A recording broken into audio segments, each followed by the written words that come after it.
Ég vil byrja á því að þakka ykkur kærlega fyrir að hlusta og horfa á Bíóblaður. Mér langar til að biðja ykkur að íta á subscribe á YouTube eða follow á Spotify. Þetta hjálpar mér að stækka podcastið ennþá meira og gerir ykkur kleift að fylgjast betur með þegar nýju þættir koma út. Þessi þáttur í boði Sambíóna. Sambíón reka 5 kvikmyndahús, 1 á Akureyri, 1 í Keflavík, 3 í bænum, Álabakka, Kringlunni og Egilshöll. Egilshöllin uppáhaldsbíó mitt. Mér finnst bara ekkert toppa sal 1 í Sambíón með Egilshöll. Celsius Energy. Þetta sykurlaus orkudrykkur sem kemur í nokkur bragðtegundum, þar á meðal Raspberry Acai sem uppáhaldsdrykkurinn minn. Í hverjum Celsius drykk 114 mg af koffíni og alls konar vítamín. Hægt að kaupa Celsius í Hagkaup og Netto. Subway, bestu bátarnir í bænum. Subway býður upp á báta, salat og vefjur og að sjálfsögðu þessar frábæru smákökur. Ég reyni að hafa með 3 í desert þegar ég er búin að borða minn upp á spát sem BMT. Ég mæla maður að kíkja á Subway ef þú ert að leita þær að góðum og ferskum mat. Pop Smells frá Nova Sirius. Þetta súkkulaði og pop sem kemur í 2 bragðtegundum. Pipardufti og með súkkulaði venilegu. Ég mæli með piparduftinu, það uppáhaldið mitt. Ég veit ekki hvað ég er búin að borða margar svona póka. Ég mæli með að fólk smakki Pop Smell. Þetta blanda sem klikkar ekki, súkkulaði og pop. Ég vil þakka þessum fyrirtækjum kærlega fyrir stuðninginn. Án þeirra gæti ekki gert þetta podcast. Ég vil líka þakka ykkur og sjálfsögðu fyrir að hlusta og horfa á Bíóblaður. Endilega fylgi ég Bíóblaður á Facebook, TikTok og Instagram.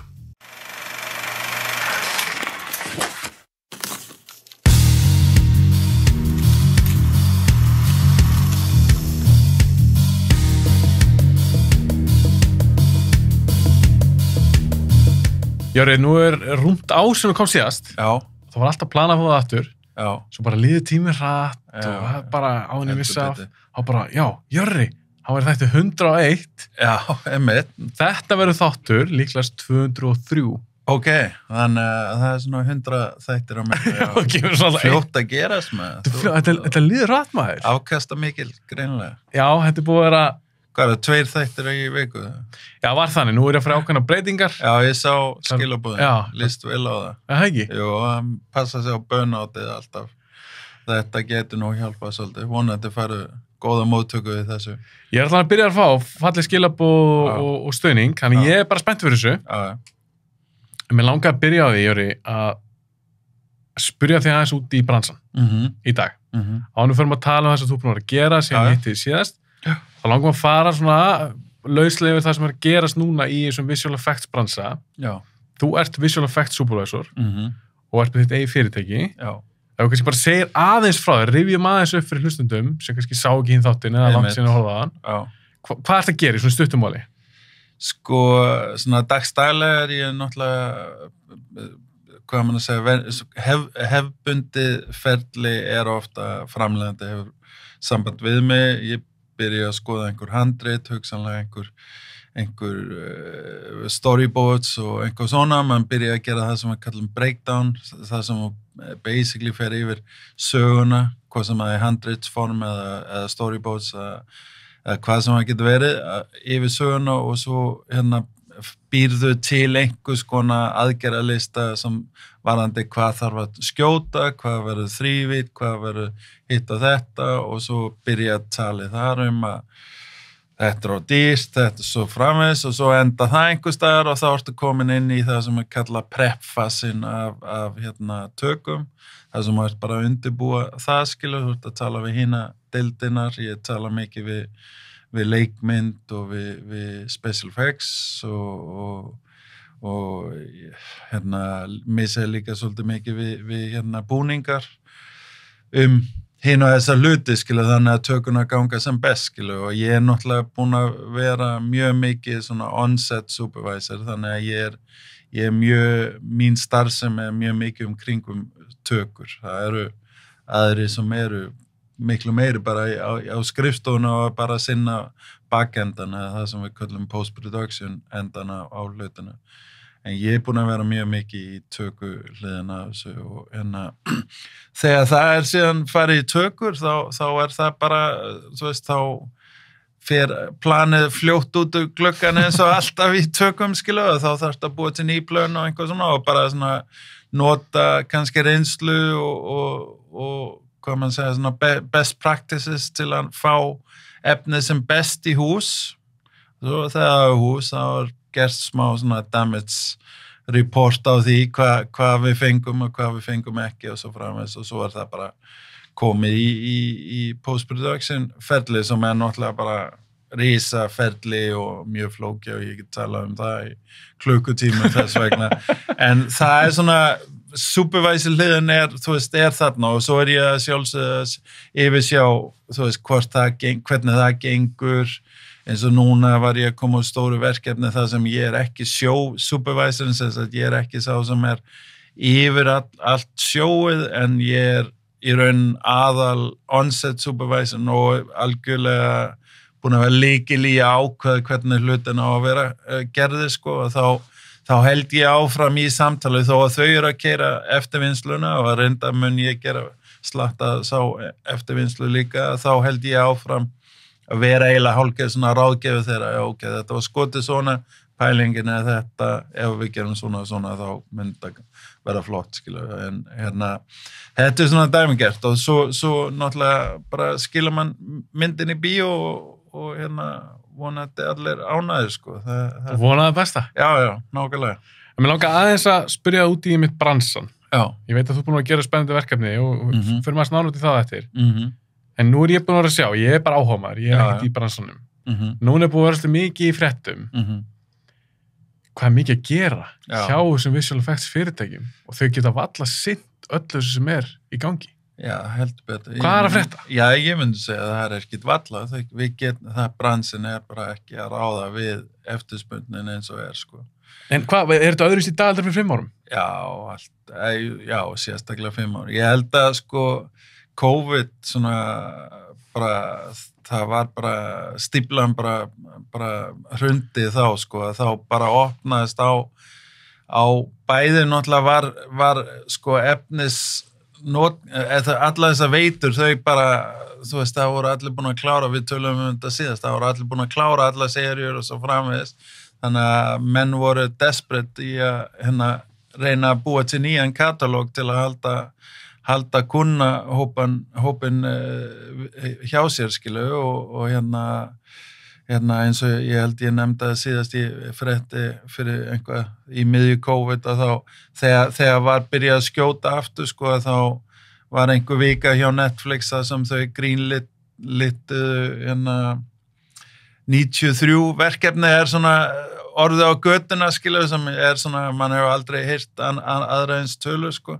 en það þessi streymisveita stríð hvað sem þessi tala rétt eða ekki þá það þessi streymisveita stríð sem í gangi sem eru áhrif á sem þessi auka ofur eftirspurn sem í gangi og líka þetta alltaf að vera þyngri og þyngri brellu vinna menn að leyfa sig meira þú veist og ég veit ekki þú veist auðvitað ég var einmitt í Lunchmate framlegandi í gær og hann reiknaði skilu þú ert með 200 milljón notenda og þau að borga þér að meðaltali $15 á mánuð það ágætis pening sko það svolítið hægt að gera með það sko þannig að og í raun og menn einu sem ekki að reyna að break even menn alveg sátti við að tapa peninga samt til að eiga þennan markað svona fram á við skilu og það bara menn bara alveg í ruglunum með að setja verkefni í gang sko þannig Þetta góða punktur með streymisveitunar því að það náttúrulega eru miklu stærri í dag þetta bara fyrir 5 árum ég meina að sjá eins og Amazon Prime þegar ég gera Lord of the Rings seríu svo kostaði skriljónir og það visual effects heavy sería algjörlega og það var ekki eins og til, ég meina Prime var ekkert að gera svona efni fyrir 5 árum nákvæmlega HBO að gera nýja Game of Thrones seríu Disney Plus sem allar sem Marvel seríu Star Wars, allt effects efni þetta nefnilega máli og sérstaklega kannski episodic hliðin það sem kannski svona vega þings skilja það svo mikil voljúmið að vinna magna að vinna sem þú veist bíómynd mikil vinna og svona sögulega hefur verið hærri gæða kröfu þar. Ég myndi segja að það eiginlega ekki, það bara allur gangur á því. Man sér meiri svona það sem allt og slapp vinnubröð færi að slæta, en hugsanlega það bara ekkert að hafa áhrif á vinsaldi seríuna, skilu, og svo sér mann líka meiri, sérstaklega í episodic, sem sagt í sjónvarpsseríu formatið, að bara alveg rosalega gæða kröfur og bara dýr og flott skot, skilu, sem væri bara money shotið í einhver blockbuster fyrir 5-6 árum síðan, skilu. Það núna orðið bara money shot í eitt þátt af 10 eða einhver, skilu. Í sjónvarpsþætti. Já. Þannig að þetta mikil breyting og svo, þú veist, bransin bara almennt, ég held nú að menn geta nú alveg, ef að tala við aðra í bransan á Íslandi, sko, þá held ég bara að bransin almennt bara alveg að sprengja, sko,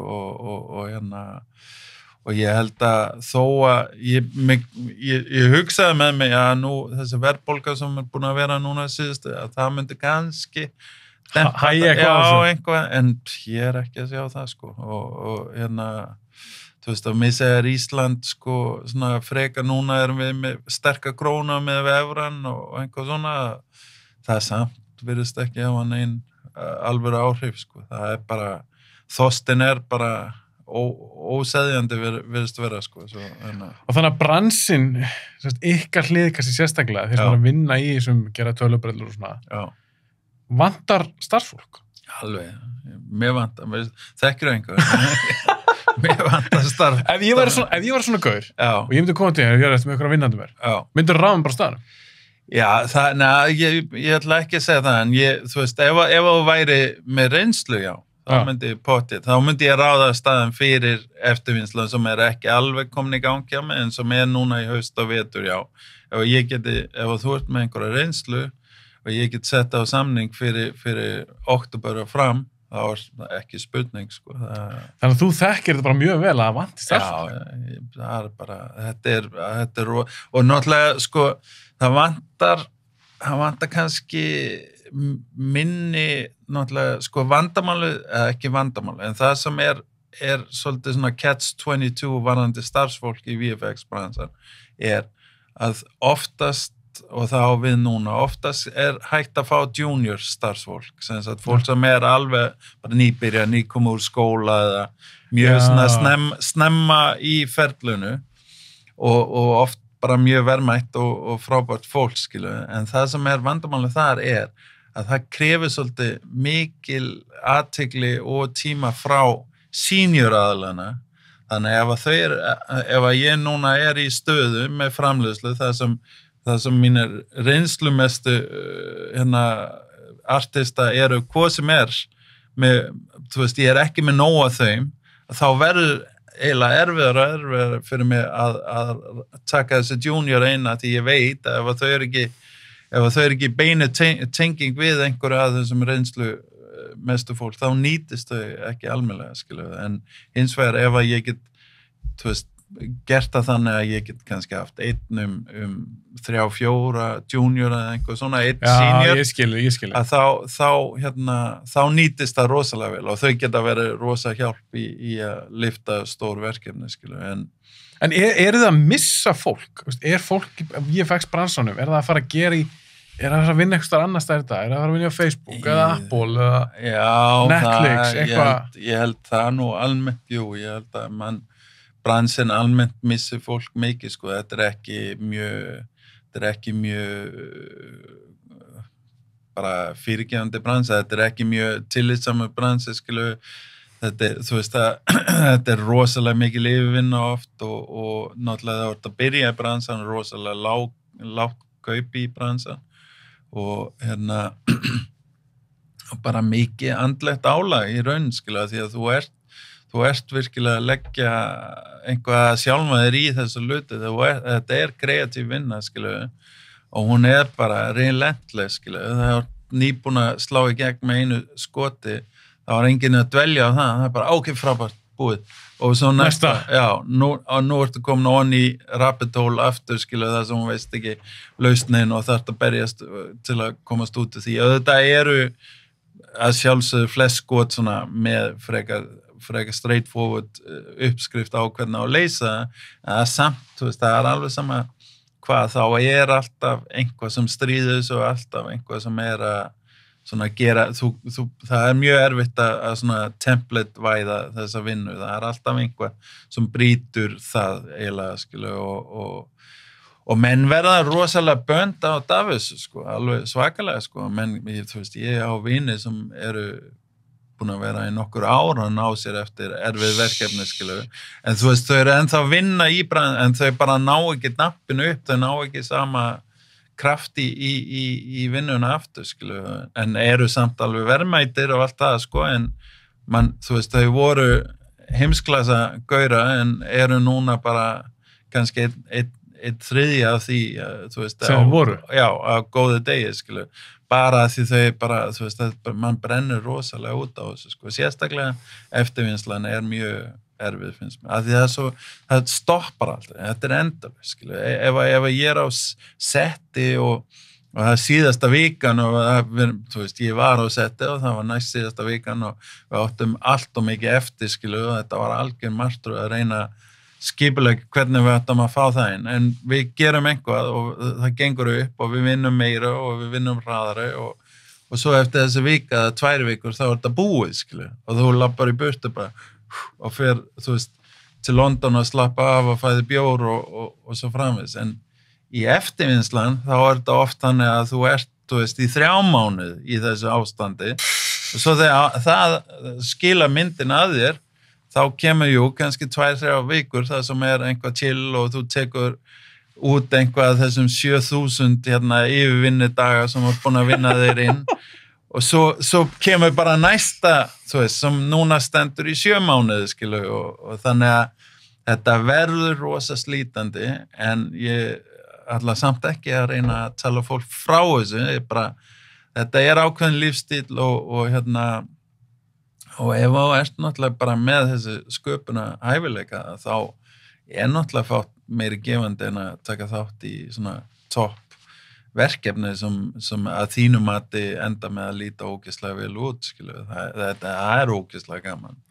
En svo núna svolítið búið að tala um Marvel. Já. Og þú nú eitthvað unnið fyrir Marvel, eða ekki? Jú, ég gerði smá tökur fyrir þeim í nýja Doctor Strange, Multiverse, sem eitthvað þótti alveg vonlaus, og allir sem ég búin að spyrja að segja hún alveg vonlaus. No comment. Já, ég dreymi reyndar í gær til að horfa á það atriði sem ég skaut fyrir hann og það var eiginlega endaði allt öðruvísi sem ég bjóst við í raun, sko, en samt svona ballpark sama og brífið var, sko, en það var svona, þetta basically ég má nú alveg segja það, þetta þegar þau eru að labba gegnum Manhattan og tími og space brotnað og það íslenska strendur þar sem svona skóla inn á Manhattan og einhver svona, og það hlut af því sem ég var að gera fyrir þeim, en jú, ég hef unnið fyrir Marvel, en ég hef náttúrulega bara unnið í tökum fyrir þeim, skilu.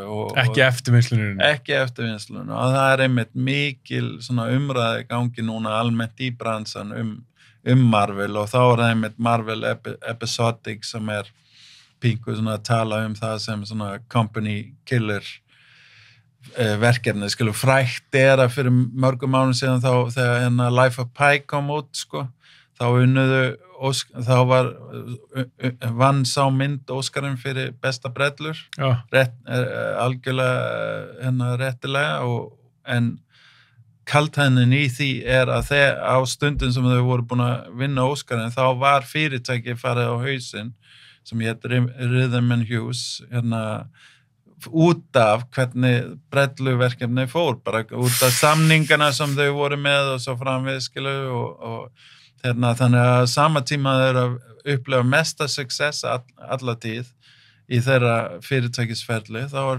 fyrirtæki farið á hausinn, skilu. Og þetta svona company killer, þetta alls ekki óalgengt í brellu geran, skilu. En svo lítur að hafa svaka áhrif þegar svona risi eins og Disney, Marvel, Disney á Star Wars og Marvel eftir dót. Já. Þeir eru nú að byrja með þætti. Disney byrja með Disney Plus, streymisveita eins og við tölum á, hann hefur gríðilega áhrif. Og Marvel, Disney segir náttúrulega bara Marvel, herðu, við þurfum efni. Við þurfum efni fyrir streymisveituna. Og herru, Star Wars, gerum bara 1 milljón Star Wars seríur, allt þetta rosalega effects heavy. Ég meina þegar að gera í dag eins og Marvel í svona næst ári, ég held að gera 4 bíómyndir og 3 eða 4 seríur. Einmitt. Þetta er galið? Já, þetta nefnilega galið. Það engin leið að bransinn getur lyft svona og náttúrulega þeir ekki bara einir. Svo tekur það eins og segir Lord of the Rings hjá Amazon og svo framvegis. Avatar, alla DC-myndinir og Warner Brothers. Einmitt.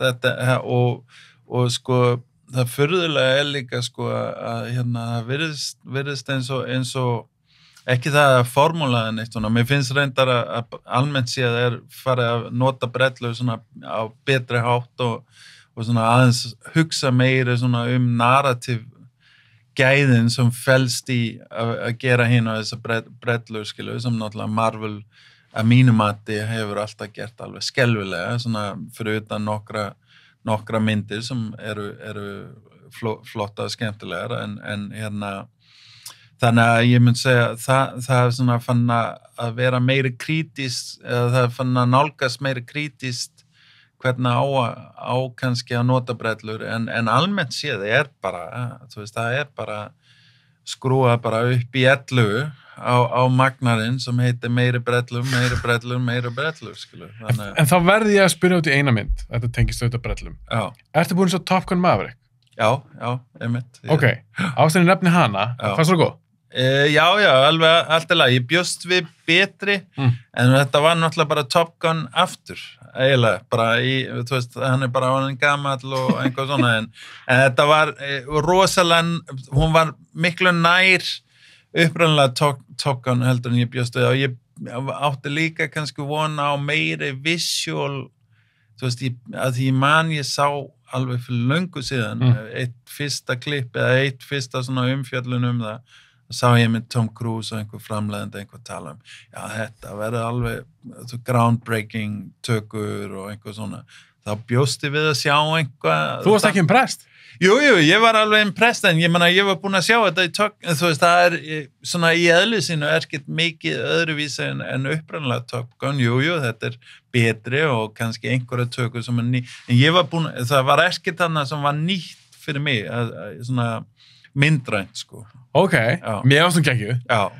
Þetta líka mynd mér svolítið svona. Mér fannst það skemmtilega og allt í lagi og náttúrulega ekkert skrítið í minn huga, hún slæri gegna því hún bara full on testosterón á þess að byggjast afsökun, skilu, með smá svona, ekki alveg, ekki kannski ekki kannski vestastereotypan að því, en svona full on joyride, má segja, skilu. Já, þetta myndi má bara eitthvað svona góða 90s blockbuster, þetta var svona, já. En ástæðan ég nefndi hana, bursið frá eitthvað finnstu myndina, þá var hún sjúklega vinsæl. Og það var bara enginn sem trúði að hún yrði svona vinsæl. Það kom öllum óvart. Paramount, Cruise, okkur, það kom bara öllum óvart. Ég aðeins búin að pæla í þessu, því að þessi mynd, Top Gun, hún má allavega eiga það að hún tekin upp on location eða fyrir þau eru upp í þotum, þetta kamerur í þotunar og eins og ég skilda, auðvitað visual effects í henn líka, þeir sem þú kannski að breyta með tölubrellum einnig þotu, svo að virki eins og Tom Cruise í einnín og eitthvað svona, en annars þetta rosa mikið gert í alvörunni. Og áhörundur eru greinlega ánægð með það, því fólk var ánægt með þessa mynd. Myndi það ekki létta á VFX-bransanum ef að væru aðeins fleiri svona blockbusterar í staðan fyrir eitthvað sem alveg tölugert?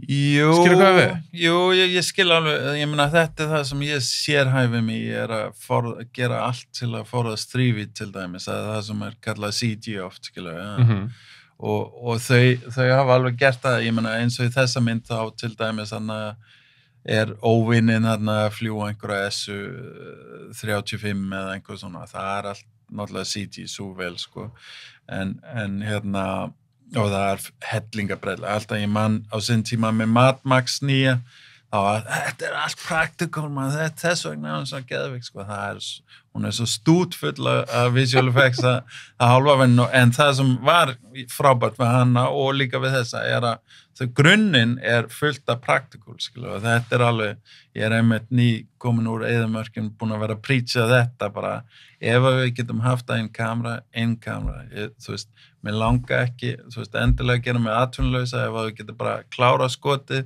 og enga brellur, flott, ég ógeðslega ánægður, en ef ekki, þá skjótum við grunninn eins nálægt og við komumst og svo klára ég málið í eftirvinnslu og það náttúrulega, þú veist, þetta líka náttúrulega, þetta pingu sama formúlan náttúrulega og Cruise notar í Mission Impossible, skilu, að bara, eins og ég sagði líka síðast, bara stiltu kameran upp og gerðu einhver crazy fyrir framan kameran. Algjörlega. Það bíó, skilu. Þú veist, það það sem búin að gleymast hjá mörgum að sko, orkan og bara happy accidents og alls konar svona sem kemur með því að gera einhver crazy shit for real fyrir framan kamerað, það bíó, skil. Fyrir mig ef leið að bíó, ef leið að nær fullkomin skot og einhver svona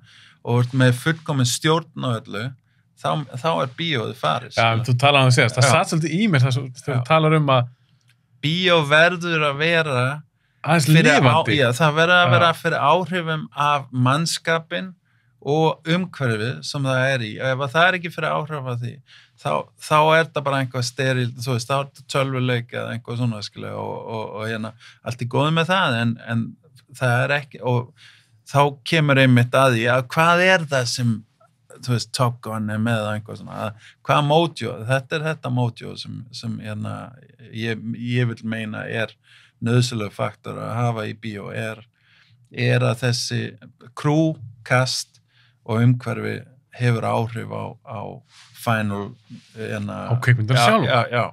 En svo bara fyrir þig, ef ég væri framleiðandi, ef ég væri búin að búa til bíómynd og ég væri með Top Gun Maverick, þetta væri myndi mín og ég myndi koma til þín, eins og hérna myndin, þú voru að klára í eftirvinnslu, þú og þitt fólk, visual effects hliðina, svo ég með á hinum einu borðið, þá ég með Doctor Strange 2.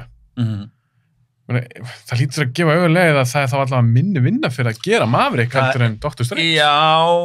Eða hvað? Jú, það væri alveg í þessu tilvægi, en ekki endilega, það ekki endilega minni vinna að því þú ert að skjóta meiri, skilu.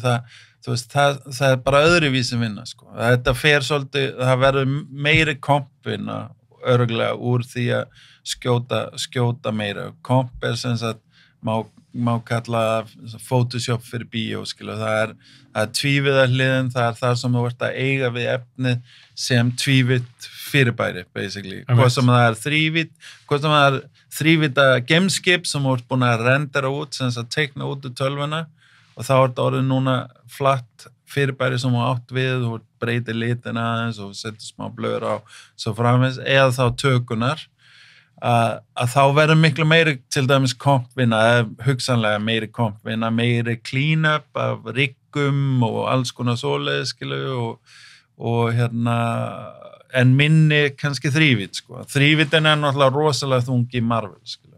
Og málið með það að þau, eins og Marvel, er búin að byggja upp líka hellingslæbri. Ég fekk að vinna með það var, þú veist, það mest skipulega bara maskina ever. Hvað útskýr það? Library, það tala sem þeir eiga þá til? Já, þú veist, þau gera eina Doctor Strange mynd og þá eiga þau til módel af, þú veist, nú ég bara fabul, ég veit ekkert hérna, ég ekki að brjóta neina NDA eða neitt, ég bara spekulera, en þá eiga þau Doctor Strange til skannaðan og svo fram, og eiga til alls konar og þau eiga alla fíguruna sína þannig að poppa þeim inn í eitt vítt skot í einhverja aðra mynd, þú veist, allt Marvel-lið mætir á svæðina, einhver svona, þú veist, þetta mjög fyrirgefandi og þægilegt að vinna með frá svona skipulags sjónarmið. Þú er með fullkomin stjórn á þessu, skilja.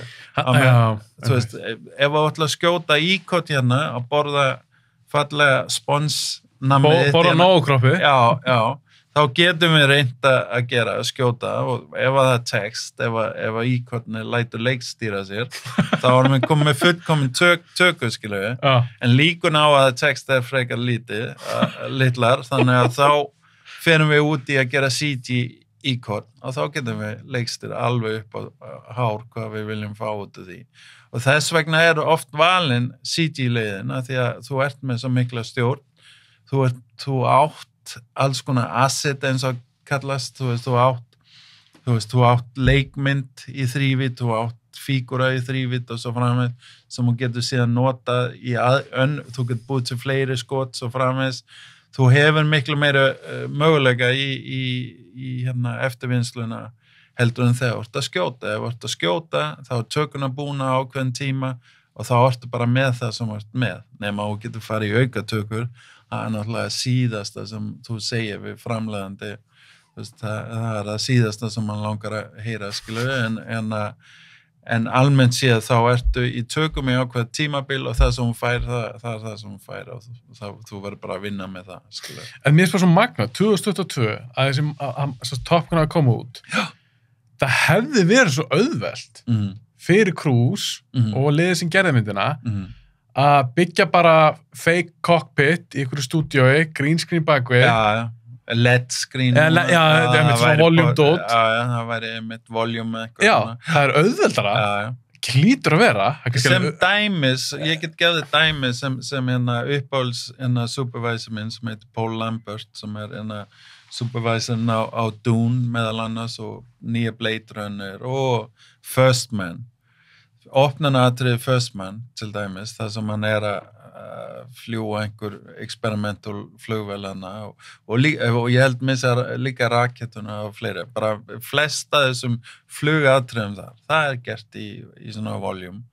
Það kemur rosalega vel út, sko. En það er ákveðnar fullkomna aðstæða til að það virki, skilu, það er allt saman frekar low light og svo framvegis, þannig að þú veist, maður verður bara að vita hvað tól á við hvar, skilu, varandi Maverick, þá er náttúrulega, þú veist, Tom Cruise er ekkert, hann örgulega komin á staði sem hann er alveg sama myndina, hann langar bara að fljúga þess að þótt og það er allt sem þetta snýst í, eða þú veist, það var ástæðan fyrir hann örgulega sagði ok, til að endur, eða þú veist, gera nummer 2, skilu, og þegar þau gáttu sýnt hann, já, þú fær að fljúga þess að þóttu og við gerum þetta svona. En hann fekk sem ekki að fljúga? Jú, það ekki. Nei, nefnilega ekki. Það ekki. Nei, en það sem gerist þeir notir henni típa af þóttu sem er tveggjamanna. Já. Svo bara eitthvað pilot fremst, af því að herinn segir bara, alveg sama hvað. Já, það má það ekki. Það verður military personnel sem er að fljúa þessu, en hann er í þóttunni og fer rosa hratt. En mér veistu bara ekki alveg mér veistu finna fyrir því að leikarnir eru í þóttum. Já, sem áhorfandi. Þannig að þú settur frá rosa flottan LED-skjá, það er ekki það sama. Nei, ekki, einmitt, og þetta væri, þú veist, ef ég væri að ræða þetta verkefni, þá myndi ég segja, þú veist, þegar þú ert að taka beginar, þá ertu, þú veist, þá eru 7, 8, 9G, hvernig ætlum við að láta andliti leka niður og, þú veist, þetta ég meina, þá væri lausnin, við verðum að modifæja þetta með CG, skilu, og það er alveg hefi, erfitt og dýrt og svo framvegis, skilu, algjörlega hægt að gera það, en, þú veist, mjög fljótt, þá gleymi ég einhvað sem supervisor, af því þó að ég er supervisor, þá er ég ekki guð almáttur, heimurinn er mjög ríkur að smáatriðum og þau gleymast alltaf, ef ég man það ekki sem supervisor, ef ég er að skapa þetta alveg frá grunni í tölvuna, þá verður það ekki, ef ég er búin að gleyma það, sem að, þú veist, ef þú verður að setja það inn. Já, nákvæmlega, þú veist, á meðan að ef ég bara tek skota fyrirbæri að gerast í alvörun, þá er allt sem gerist er í skotinu, skilu, ég þarf ekki að muna það, skilu. Þannig að, og svo líka, þú veist, þegar þú ert náttúrulega, þegar þú ert að, fyrir utan allt þetta umhverfis áhrif sem verður, þá er náttúrulega líka bara leikarinn í aðstæðan, þannig að þú ert að fá bara þú þarft ekki að biðja fólk að þykjast vera í 9G beygju, skilu, þau eru í 7G beygju, skilu, og það alveg, þú veist, það alveg nóga samfærandi, skilu, þannig að þetta rosa stór þáttur líka, skilu, ég mitt var að hlusta á mikið podcast með Paul Lambert sem Dune supervisorinn, og hann með ákveðin heimsby. Ef ég hefði hans völd, þá myndi ég alltaf vinna eins og hann, sem í raun að hætta að vinna með okkur, í raun að ignora okkar þörfir í VFX og bara skjóta sem mest inn kamera, ekki spá, við gerum alls konar hluti, eins og til dæmis, ef við ættum að skjóta bíl í green screen, þá tökum við oft rúðuna út úr bílina því að það svo mikið grænt í rúðunum og spill og það miklu auðveldur bara að setja CG rúðum með speglunina og svo framvegis. Þetta svona bara til að lækka verðið á vinnuna og gera lífið auðveldara fyrir okkur, skilja. Já, það biður það á setti, í rauninni. Já, þá myndi segja, ok, tökum rúðunni. Reyndar myndi ég ekki segja og hef aldrei sagt, en þetta dæmi. Já, þetta dæmi og til dæmis, hann talaði nákvæmlega þetta dæmi varðandi þessi flugvélar sem þyrluna í Dune. Já, Dragonfly þyrluna og þú ert bara dörtir sérstaklega í eyðimarka umhverfi, þá dörtið og það sem að gerast á rúðunum, bara eins ómerkilegur hlutur eins og skítin á rúðuna, það bara betri og það ljósaspil í þig og svo framins, þó að ég get síðan búið til textúr, tekið mynda textúr og trakka það á og eitthvað svona. Þetta verður aðeins meiri sterilt eins góður að við erum öll í að feika þessa hluti, þá bara leið þetta ekki live feed inn í kamera, þá breytist hlutina og þá þarftu að vera ofur meðvitaður hvað vantar, hvað þurfum við að bæta upp fyrir þessu framvegis og það gleymist alltaf einhvað, eiginlega. Og 5 árum setna, þá það orðið augljóst fyrir okkur, það vantar svona, en þegar myndin kemur út í bíó, þá allir, wow, rosa flott, skilja. Svo eitt annað sem Marvel myndirnar fann að gera núna, sem langar að spyrja út í, og það eru CG búningar. Já. Það sem þeir fara að tölvugera búninga á leikarana. Mér finnst það áhugavert að þetta eru svo svakalega vel gert. Já. Ég spottaði þetta ekki, sá myndina.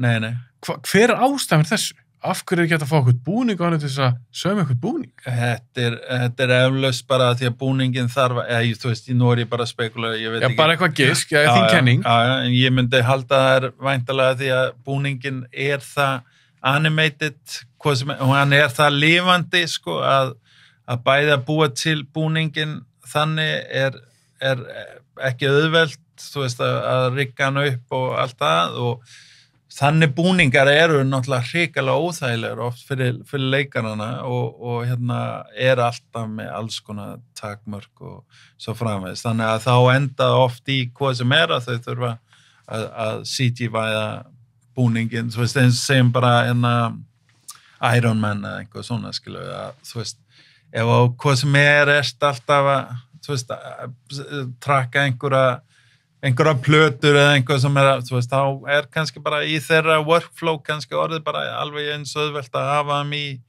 bara einhver undirbúning og svo hitt sett ofan á, sko. Þetta örugglega spurning control og convenience í tökum, skilu, þannig að... En ég skil það, sem Iron Man, ég skil það, eitthvað svona brynja og eitthvað svona játbúningur, en eins og að tölvu gera bara eins og sástu Avengers Endgame. Nei, ok. Það alltaf atriða sem allir Avengers eru komnir ákveðin búning og það bara í rauninni bara búningur. Já, ok, bara svo wetsuit eða eitthvað, skiluru. Og því að búin að sjá myndinni, ég tók ekkert eftir, þá kom í ljós að þeir eru tölvugerir. Eins í Doctor Strange 2, það er ákveðin karti þar, alltaf 2 kartarar, þeir eru bara í venjulegum overage búning, ekki með hjálma og einhverju brynju, tölvugert. Já, ég, sko, þetta væri einhvað sem ég myndi slá út að borða alveg 1, 2 og 3 sko, en þau með sína ástæða og þetta segir líka bara hversu öflug CG-vélin hjá Marvel orðin, skilu, bara þú veist, þau geta og hafa náttúrulega geta gert, en þau komin á stað það sem hugsanlega bara einfaldar og ódýrar fyrir þeim að gera einhver svona heldur en að gera það practical, sko, og þau fá nákvæmlega lúkið sem þau vilja þar, skilu. Það líka náttúrulega, þau hafa náttúrulega, þegar þú ert að vinna á póstendan og í CG einhver svona, þá ertu náttúrulega með 100% kontról yfir lúkið, á meðan að þegar þú ert að skjóta einhver hluti, þá verður þú veist, þú getur alveg snart breytt í eftir á, en þá pointið með að skjóta hvað sem farið, sko, en Marvel náttúrulega fyrirbæri sem þau vilja hafa svolítið mjög stíliserað og í raun svolítið nálægt svona tölvuleikja estetík frekar en að hafa þetta bara fullkomlega realistic, skilu. Ég bara valla eftir skot í Marvel-mynd sem ég finnst vera mjög raunverulegt, skilu. En þau eru öll mjög flott og vel gert og einhver svona, þau hafa alltaf, það er svo heavy-handed stilistist touch á alla Marvel-mynda, hvert einast skoti í myndina þú veist, það gerir að mann getur leifst sér einhver svona, skilu. Þetta væri til dæmis í auglýsingum, þá vinnum mann alltaf svolítið, þá allt svolítið stílisera, að því við viljum hafa, auglýsingar vilja gjarna hafa heiminn aðeins meiri smúð og lekker heldur en hann í raun, skilu. Já, þau vilja ekki raunverulegt. Einmitt, og það að gera einhver svoleiðis í CG miklu auðveldar en að komast alveg í 100% raunveruleika, skilu.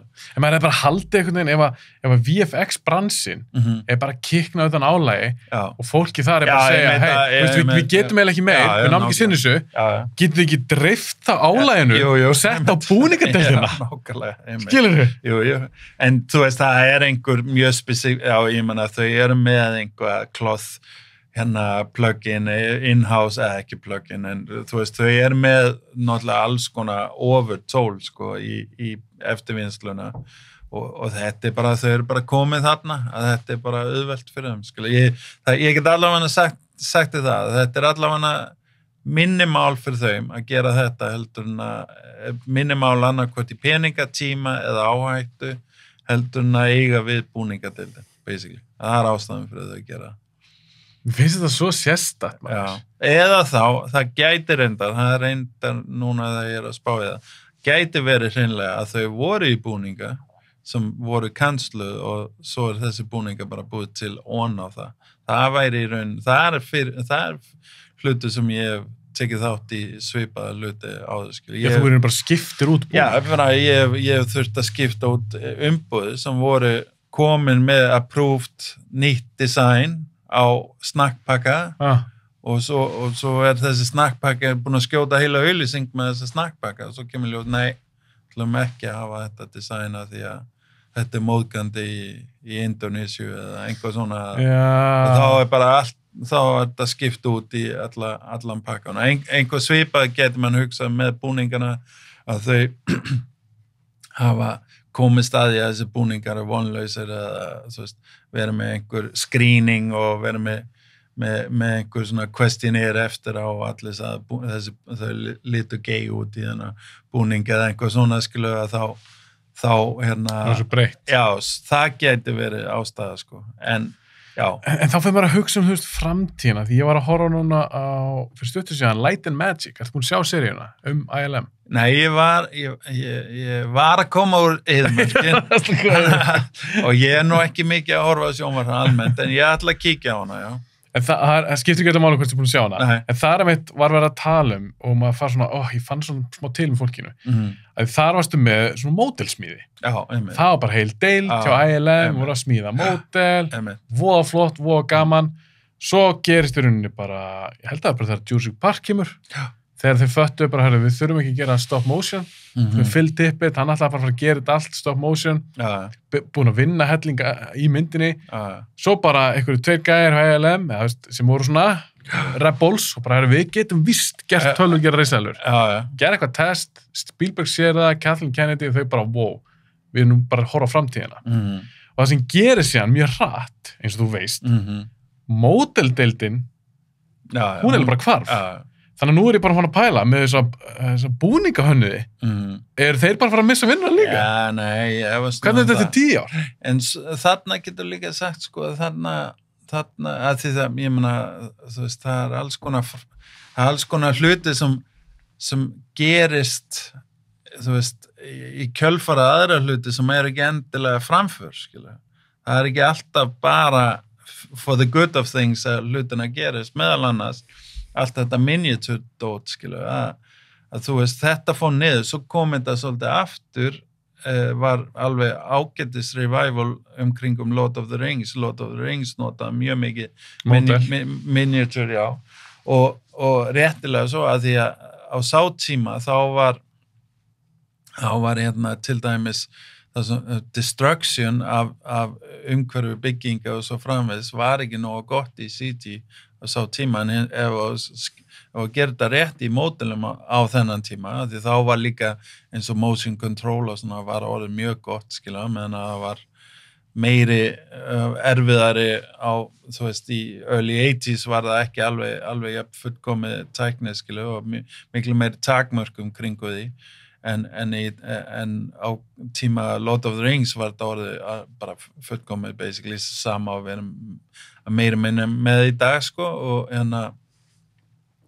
þá kom svolítið revival og það gerði og svo bara fóru einhverjir Excel-gaura að skoða málin aftur og kom í ljós að þetta var og dílhlutaði og þá var pressað á að gera meira CG destruction og svo framvegis og nú er þetta dottið út aftur, skilja, og þessi flottustu fyrirtæki í þessu tímabili hérna early 2000s að þau eru meira minna öll farin eins og ég veit og deildir innan brellu fyrirtæki og svo framvegis, skilja, þannig að það hlutu sem mér finnst alltaf, þú veist, mér finnst alltaf bara algjör no-brainer með miniature fyrir ákveðna hluti, sko. Þú hrifinn að þessu? Já, ég meina, og bara miklu betri leið að leysa vandinn heldur en CG að mínu mati, skilja. Auðvitað, það er mörg takmörk kringum miniature líka, sko, en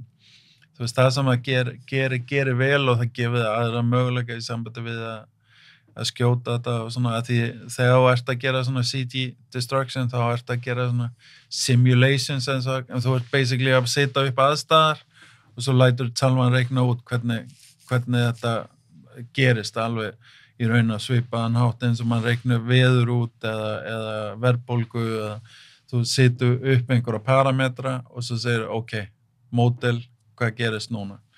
Og það getur verið mjög erfitt og leðilegt ferli. Við erum að fara í mjög þunga þannig vinna, sko, og mann alltaf pingu kvíðin fyrir það, sko, því þetta svo þungt og leðilega og hefur í raun, þú fær í raun bara þau gæði sem þú getur sett computing power í þetta og tíma í þetta, skilju, þannig að þetta er alveg massa compromise líka á CG-hliðin varandi þessum hlutum, en á meðan að ég hef alltaf, þú veist, ef þú getur labbað í burtu frá tökum og þú varst ánað með það sem þú sást í monitorinn, þá verður þú ánað búið mál, skilja. Það ekki þessi óvissi faktor, auðvitað getur þú klúðraði, en þar er þitt hlutverk að ekki að klúðra, þú veist, ef þú gefur kokkinn og góðan ribbæja, þá á þetta að vera gott að bræða. Gera hann eitthvað gott. Já, nákvæmlega. En mér varst áhört líka bara í þessari seríu að sjá að þetta er svona saga ILM. Já. Og fyrir einhvern svona kvikmyndanörda og rosa gaman að sjá þetta og sjá all Dennis Muren og þessu gaura.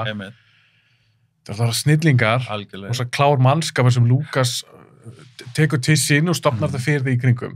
En það sem mjög svo áhugavert að þessum gamla tíma, þeir bara fá í hendurna, nú ætla að gera Star Wars, eða nú að fara að gera The Abyss, eða nú að fara að gera Terminator 2, eða Jurassic Park, eitthvað þessum myndum. Þetta var svo mikið, þetta snýr svo mikið að leysa vandamál. Bara þeir voru eitthvað býtu, hvernig ætlum við að gera þetta? Já, við getum gert svona, þetta svo í Poltergeist, þá hús sem svona implótar, ekki explótar, fyrir svona inn. og hvernig þeir leystu það Já, var svo ótrúlega, þú veist, þeir eru svo sniðugir. já, Það sem ég er bara að pæla í dag, auðvitað fylgir væntanlega kvikmyndagerð vandamál, já. en er það kannski mikið í dag er það bara svona, herðu, tölvu gerum þetta bara. Nei, já, ég meina, hjá sumum, já. Eða þú veist, sum verkefni. Meira hluta? Nei, það er komin upp í ákveðin skala, ákveðina tegundaverkefni, eins og Marvel og svo framvegis. Það sem þú ert með þessi CG braga á hlutuna, já, þá er örgulega valið þessa leið og það er að mínum mati, ég meina, þetta er það sem, sko, það er svo mikið frábærum supervisum sem eru frábærir VFX-menn, vonleysi kvikmyndagerðarmenn. Þau hafa engin töts og skilning fyrir nákvæmlega þetta element sem vorst að tala þarna, skilu, og það er svo nöðsilegt að hafa þetta element af discovery sletti, en þú veist að hafa nálgast einhvað og hugsa hvernig, þú veist, eins og með Poltergeist, við vitum ekki hvernig það á að gera, en prófum eitthvað, leikum okkur með þetta og þetta fyrir mig, þegar ég er að leysa hlutina in-kamera, þá er þetta miklu meiri í gangi heldur en þegar við erum að gera einhverja CG-lausnir í post, skilu, því miður, skilu, en hins vegar, sko, það sem er líka með þetta gamla ástæðan fyrir til dæmis að mikið af þessum gömlu myndum alveg þóla tímastönn, já, algjörlega, að það er náttúrulega því að brelluna þá eru fótografist fyrirbæri, skilu, og það er það sem þrívíta strákana skilja svo illa, þetta er fótografist fyrirbæri og auðvitað getur nota þrívíta forrit og þrívít almennt sem til að hjálpa með að manipulera þetta fotografiska element, en það er ekki góð hugmynd að búa til að reyna að feika ljósmynda fyrirbæri í tölvu. Það er bara vond hugmynd frá byrjun. En ef það er sumir hluti sem hún verður bara að gera það, er bara ekki að gera, en ef þú hefur alltaf þetta bakveira að taka ljósmynda fyrirbæri og nota þrívita tónliðin til að eiga við ljósmynda fyrirbæri, þá ertu komið með over tól, skilu, og það er þannig sem ég reyna alltaf að hugsa þrívitin er að þetta er frekar tól sem ég nota til að teygja toga og fá hlutina til að ganga upp, en alltaf vinna með ljósmyndagrunn, þú veist, það er tökur, svo ætla ég að hafa CG gameskip að þá, og þetta ég er ekki að segja neitt sem þrívita strákana gerir ekki grein fyrir, þá fer ég kannski niður á einhver kannski gáma félagi niður á Gufunes og tek ljósmyndir af alls konar áferði, skilu, stál og hitt og þetta, og svo nota ég það til að vera áferðin á gameskipið mitt, skilu, og það hjálpa strax þar, skilu, en og ef þú áttaði á það, þá hlýtur líka áttaði á að í raun það besta sem þú getur gert er að gera bara töku, ef það er séns að gera töku, þá ertu með allt aksjónið og allt skotið sem ljósmynda fyrirbæri, og svo erum við bara að fara að eiga við það, skilu, og þetta, þú veist, það er alveg nauðsynlegt að koma því til skila aftur í brelluheiminn að visual effects er ljósmynda fyrirbæri, og til dæmis, þú veist, það eru fullt, ekki fullt, en það eru margir supervisor sem eru ekki ljósmyndarar, til dæmis, og fyrir mig er það bara no-go. Þetta er eiginlega meira important að mínum mati daginn í dag að skilja ljósmyndun mjög vel og vera mjög tæknilegu ljósmyndari heldur en í raun postvinnan. Áhugavert. Já, peningalega séð er kannski margir framleiðanda sem myndi vera ósammála með, sko, en nú er ég bara að tala að skila góð gæði til sá sem er að horfa á það, þá á mínum mati þá er ljósmyndin númer 1, 2 og 3 í þessu öllu. Þannig, En segð mér aðeins núna frá, þú sagði það sjálfur, þú ert búin að vera í eyðimörkinni. Ég sá það á Instagram. Já. Það var bara, Jörri alltaf fyrir ykkur eið. Já, nákvæmlega. Og mér varst það svo langur tími. Þetta var langur tími. Getur aðeins sagt mér frá þessu verkefni, á þess að spóila einhverju, Já. að þetta virkaði eins og eitthvað ævintýri. Þú nú verið í Eyðimörkin áður, eða ekki? Jú, ég var í Jordaníu árið fyrr, sem mitt var mynd sem heitir Holy Spider, sem tók þátt í Cannes-verðlaun meðal annars.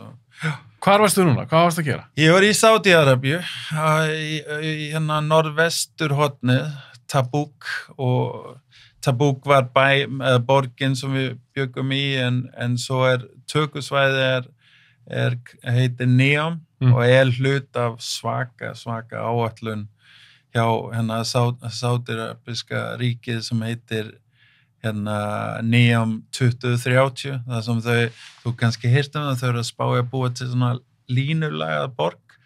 Já, ég sá það daginn, þetta virkaði eins og eitthvað sci-fi. Þetta alveg sturt. Þetta alvöru? 5 trilljónir held ég það ætla að setja í þetta, einhvað svona. Þetta í alvörinu hugmynd? Þetta í alvörinu hugmynd, já. Hversu langt komast með að gera þetta, það veit ég ekki, en þau eru alveg staðránir í að bara láta Dubai líta út eins og bara einhvað heimaverkefni sko, hjá einhverjum krakka sko, því að þau eru alveg að setja peninga bak við þetta og einhver svona, en svo náttúrulega bara með framkvæmdir almennt, þá verður maður bara að sjá hvernig það fer sko, en þetta svæði náttúrulega, þú veist, það náttúrulega fyrir þau besta svæði sko, þetta mjög nálægt Rauðahafið og þarna með mikið af alveg ótrúlega fjöllum og klettum, þú veist, það sem að eyðast upp að sandin basically, og meðan að það fer meiri austur í Sádi-Arabíu, þá þetta bara pjúra sand sko, og ef það var komin alveg á austurliðan þá var það bara sand skilu, það var eiginlega engin steinar eftir sko, en þarna rosalega fallegt landslega, bara flottasta sem ég meina, þetta eru flottasta location sem ég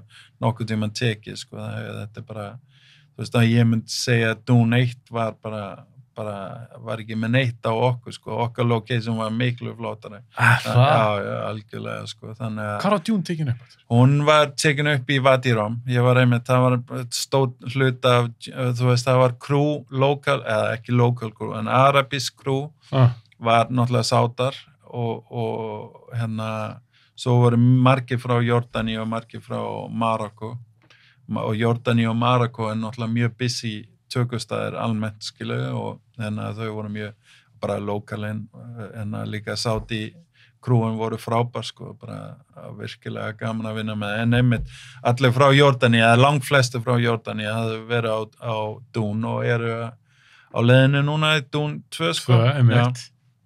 Ég var einmitt að segja við aðal arabíski aðstofaleikstjórinn að koma með á það verkefni Væri til það? Já, ég væri algjörlega til í það. Þó að ég kannski ekki kannski til í að, þú veist, ég var núna í suma 2 mánuði í Eyðimörkin.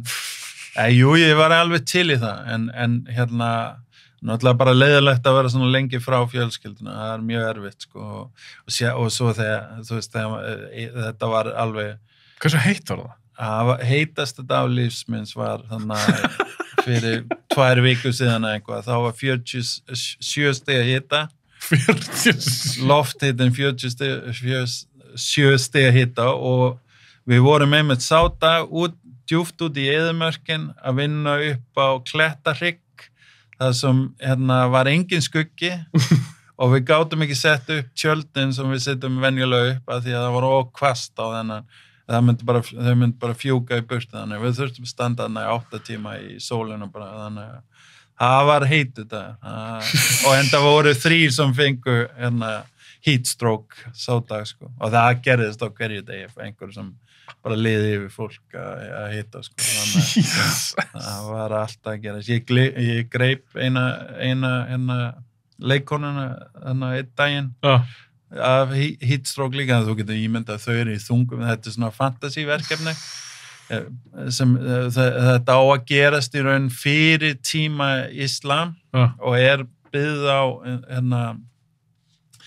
á fullt af svona þjóðsögur kringum sem eru alveg þjóðsögur á þessum slóðum, skilu, og sem þú veist, fullt af svona wizards og þetta heitir... Þetta svona full blown, alveg bara... Þetta svolítið svona Harry Potter, Game of Thrones, alveg full on fantasy dot og heitir Rise of the Witches, sem svona þemað eru sem mjög áhugaverð, þetta langstærsta verkefni sem sátar hafa nokkuð tíma að fara í, þangað til núna, þú veist, þau eru alltaf toppa verkefni, nú þau að fara í aðra framleiðslu sem stærri, en þetta Og þetta bara eitthvað risa budget og svaka verkefni? $100 milljónar budget, svona besta skoti mitt væri svona 150, ég samt bara að skjóta, en ég myndi halda að það væri aldrei minni en $130 million budget. Þetta fyrir svona worldwide markað? Hvað er að hugsa? Arabísk talandi markaðan til að byrja með. Svo ætlaði að sjá til hvað þau gera. Þau ætlaði líklega að döppa þetta, en svo líka verið að tala hugsanlega að skoða einhver endurgerð fyrir ensku mælandi markað. Sko. En það algjör líka bara svona pælingar. Já, bara eitthvað svona. En þetta vinsalegasta bækur á arabísku í síðustu 10 árin eða eitthvað. Hitt einmitt rithöfundin þarna sem heitir Osama al-Muslim og og þær bækur eru bara svona Harry Potter fyrirbæri í arabíska heiminn. Og hann svaka stjarna það? Hann alveg svaka stjarna.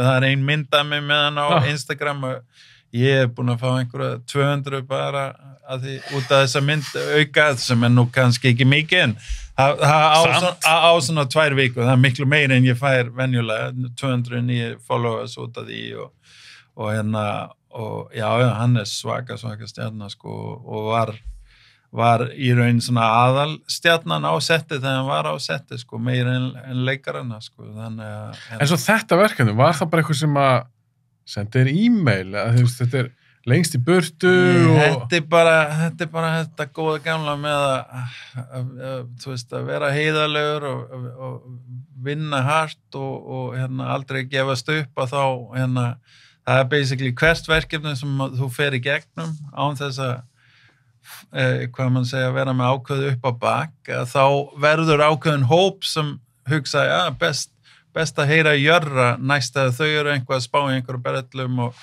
sá hópur náttúrulega stækka og það var eiginlega þannig sem þetta kom til að góðu vinur minn sem heitir Hugo Sondes sem sjósupervisorinn á þessu. Já. Við vorum að vinna saman í mjög stóru berellu fyrirtæki sem heitir MPC, Moving Picture Company, meðal annars fræði fyrir að hafa gert fullt af James Bond brellunar og gert Jungle Book meðal annars, gerði líka með Prehistoric Planet sem ég var að vinna í hér með BBC og og við vorum að vinna hérna saman og leistum risastór Call of Duty auglýsing þannig og gekk rosa vel og bara kunni vel við hver aðra. Hann fékk þetta verkefni, hann var að fara að eignast barn, gat ekki og langaði ekki að vera 3 mánuði í eyðimörkin, skilu, eða meiri, það að vera meiri í raun í hans tilveki. Þannig að hann... Hringdi þig? Já, hann vissi að ég væri alltaf til í ævintýri, þannig að hann hafði séð mér í myndina frá Kína og svona eitthvað, þannig að hann hringdi mig og ég sagði þetta hljóma spennandi. Hikar ekki? Þurftur ekki að hugsa? Nei, ekki, þú veist, ég sagði alveg við hann, ég get nú líklega ekki tekið 3 mánuði, en ég skal reyna að taka eins mikið ég get og Telst þetta langur tími? Þú segist það fyrir 2 mánuði? Já, það voru náttúrulega, af krúinu voru, af vestlænu krúinu voru sumið þarna í 7 mánuði. Sem að 3 mánuði, ég get sagt þér fyrir þig sem með full virðing þú veist að 2 dagar í eyðimörkin telst langan tíma í eyðimörkin skilu, þetta mjög erfitt umhverfi sko, það ekki spurning sko, en svo þetta líka bara þú veist, þegar þú ert að gera erfiðu hluti skilu, allt í einu þá kemstu í grúfið og þú kannt að meta sjálfan miklu betri skilu, og ég á mjög erfitt með þetta, ég átti mjög erfitt með þetta núna, þú veist, ég fann bara síðasta vikan sem ég var þarna, að þá bara fann ég bara hvernig í raun fyrirlítingi minn gagvart normal líf og bara fólk hér og einhvað bara byrjaði að vaksa í mig því maður bara í, ég hef talað þetta á þeim, mann í einhverju Rambo-mót þannig úti, mann bara surviving basically, bara komast í gefnum daginn og leysa hlutina og svo gerist það og gengur vel dag eftir dag, þá upplifur bara ákveðin svona velgengni sem þú gæti farið að gerst einhver viðskiptadíl hérna og liði vel með þetta bara ekkert sama level, þú ert svona primal success sem þú upplifir í svona umhverfi, það mjög skemmtileg upplifun og einhvað sem ég á mjög erfitt með að sleppa, þetta var eins í Kína, þegar ég í svona töff löngverkin, það líka stundum hérna á Íslandi, það geta verið mjög erfið hérna á Íslandi, en ég held að ég hef verið mánuð lengst hérna á Íslandi, en nei, reyndar, það var meira með BBC, það var pingu, það var 2 mánuð, en já, það bara einhvað sem ég mæli með fyrir alla, hvað sem það í verkefni eða ekki, en að bara að fara út úr comfort zone og gera einhvað sem ég mæli með náttúrulega að þú hefur einhver forsenda fyrir að ná success, það ekki gaman að fara í eyðimörkin að feila, það ekki skemmtilegt, örglega, það örglega ennþá verið en venjulegt feil, en á sama móti þá, ef það fer í eyðimörkin og succeed, þá það mjög skemmtilegt, og svo það, þú veist, ég bara þakka konuna mína alveg innilega fyrir, því hún hún þurfti algjörlega að taka smá svona deprogramming á mig, þegar ég kom heim, mann alveg allt öðruvísi ekki, þetta pingu svona PTSD eins og Hermann, svona light útgáfa af því, mann virkilega þarf að fá smá svona treatment og smá svona bómullum kringu sig fyrstu dagana. Já, þegar þú kemur heim? Já, algjörlega. Ég í hálfgerðu rugli algjörlega eftir svona verkefni, ekki stutt sem komst heim? Jú. Hvað, 10 dagar? Já, einhvað svoleiðis, jú. Og það tók alveg svona, ég tók 2 dagar í London, það hjálpaði. Fór út að borða með besta vinu minn, sem var mjög gaman. Þú varst ekkert að vinna þar? Þú varst tók bara 2 dagar, bara vitandi þetta. Ég og konum minn gerum okkur alveg grein fyrir, við gerum þetta þegar ég fór eftir Kína, þá hittumst við á Tenerife. Þannig að það var líka svona smá bubble sem var ekki hversdagslífi, þannig að þá gátum við bæði svona transitionað og orðið vön hver aðrum aftur og ég náttúrulega með 4 börn heima hjá mig og svo framvegis, þannig að það ekki, þú veist, það ekki búið að koma inn sem einhver Rambo og bara, þú verður svona að vera þokkalega eðlulegu bara, en já, svo ég fór ég vissi það bara, væri ekkert viti að fara bara beint inn á Laugarásveginn, heldur að ég tók mig þá 2 daga í London, 2 heili daga í London, 1 dag þar sem ég fór á svona semi-fyllir ég út að borða með vinur minn sem ég náttúrulega ekki búin að drekka neitt í mánuð, þó að það reyndar var ekkert mál að fá landa og drakk það í fyrsta ferðina, en það var svo helvíti vont að mér langaði ekkert í það í seinni ferðina, en já, og svo fór ég á leik Chelsea Tottenham sem var frábær leikur og þannig að ég svona bjó mig til smá svona einhvað til að svona rífa mig út úr því og setja mig í einhvað annað ástand og svo kom ég heim og kona mín tók mig smá svona therapy, mjög þolinmóð með mig. Ég ætla að spyrja, ekki kona mjög þolinmóð? Jú, hún alveg, það náttúrulega, en ég meina, ég held almennt séð í kvikmyndagerða, hvað sem það konar eða kallar, eða bara makar yfir höfuð, þegar nær ákveðin, kannski ekki success, jú, þú veist, allavega ákveð busy, að þá ertu alltaf að fara að leggja allt og mikið á makan, af því að þetta svo freku bransi, það tökuna núna, það verður að eiga sér stað núna, deadline þetta, svo framvegis og það lendir eiginlega alltaf á makan að þurfa að þola það. Já, ég raun að stíga inn í það, sko. Þú veist, mann þekkir þetta, þú veist, bara í öllum deildum, sko, og ég held að það ekkert endilega eitt kyn fram fyrir annað auðvitað.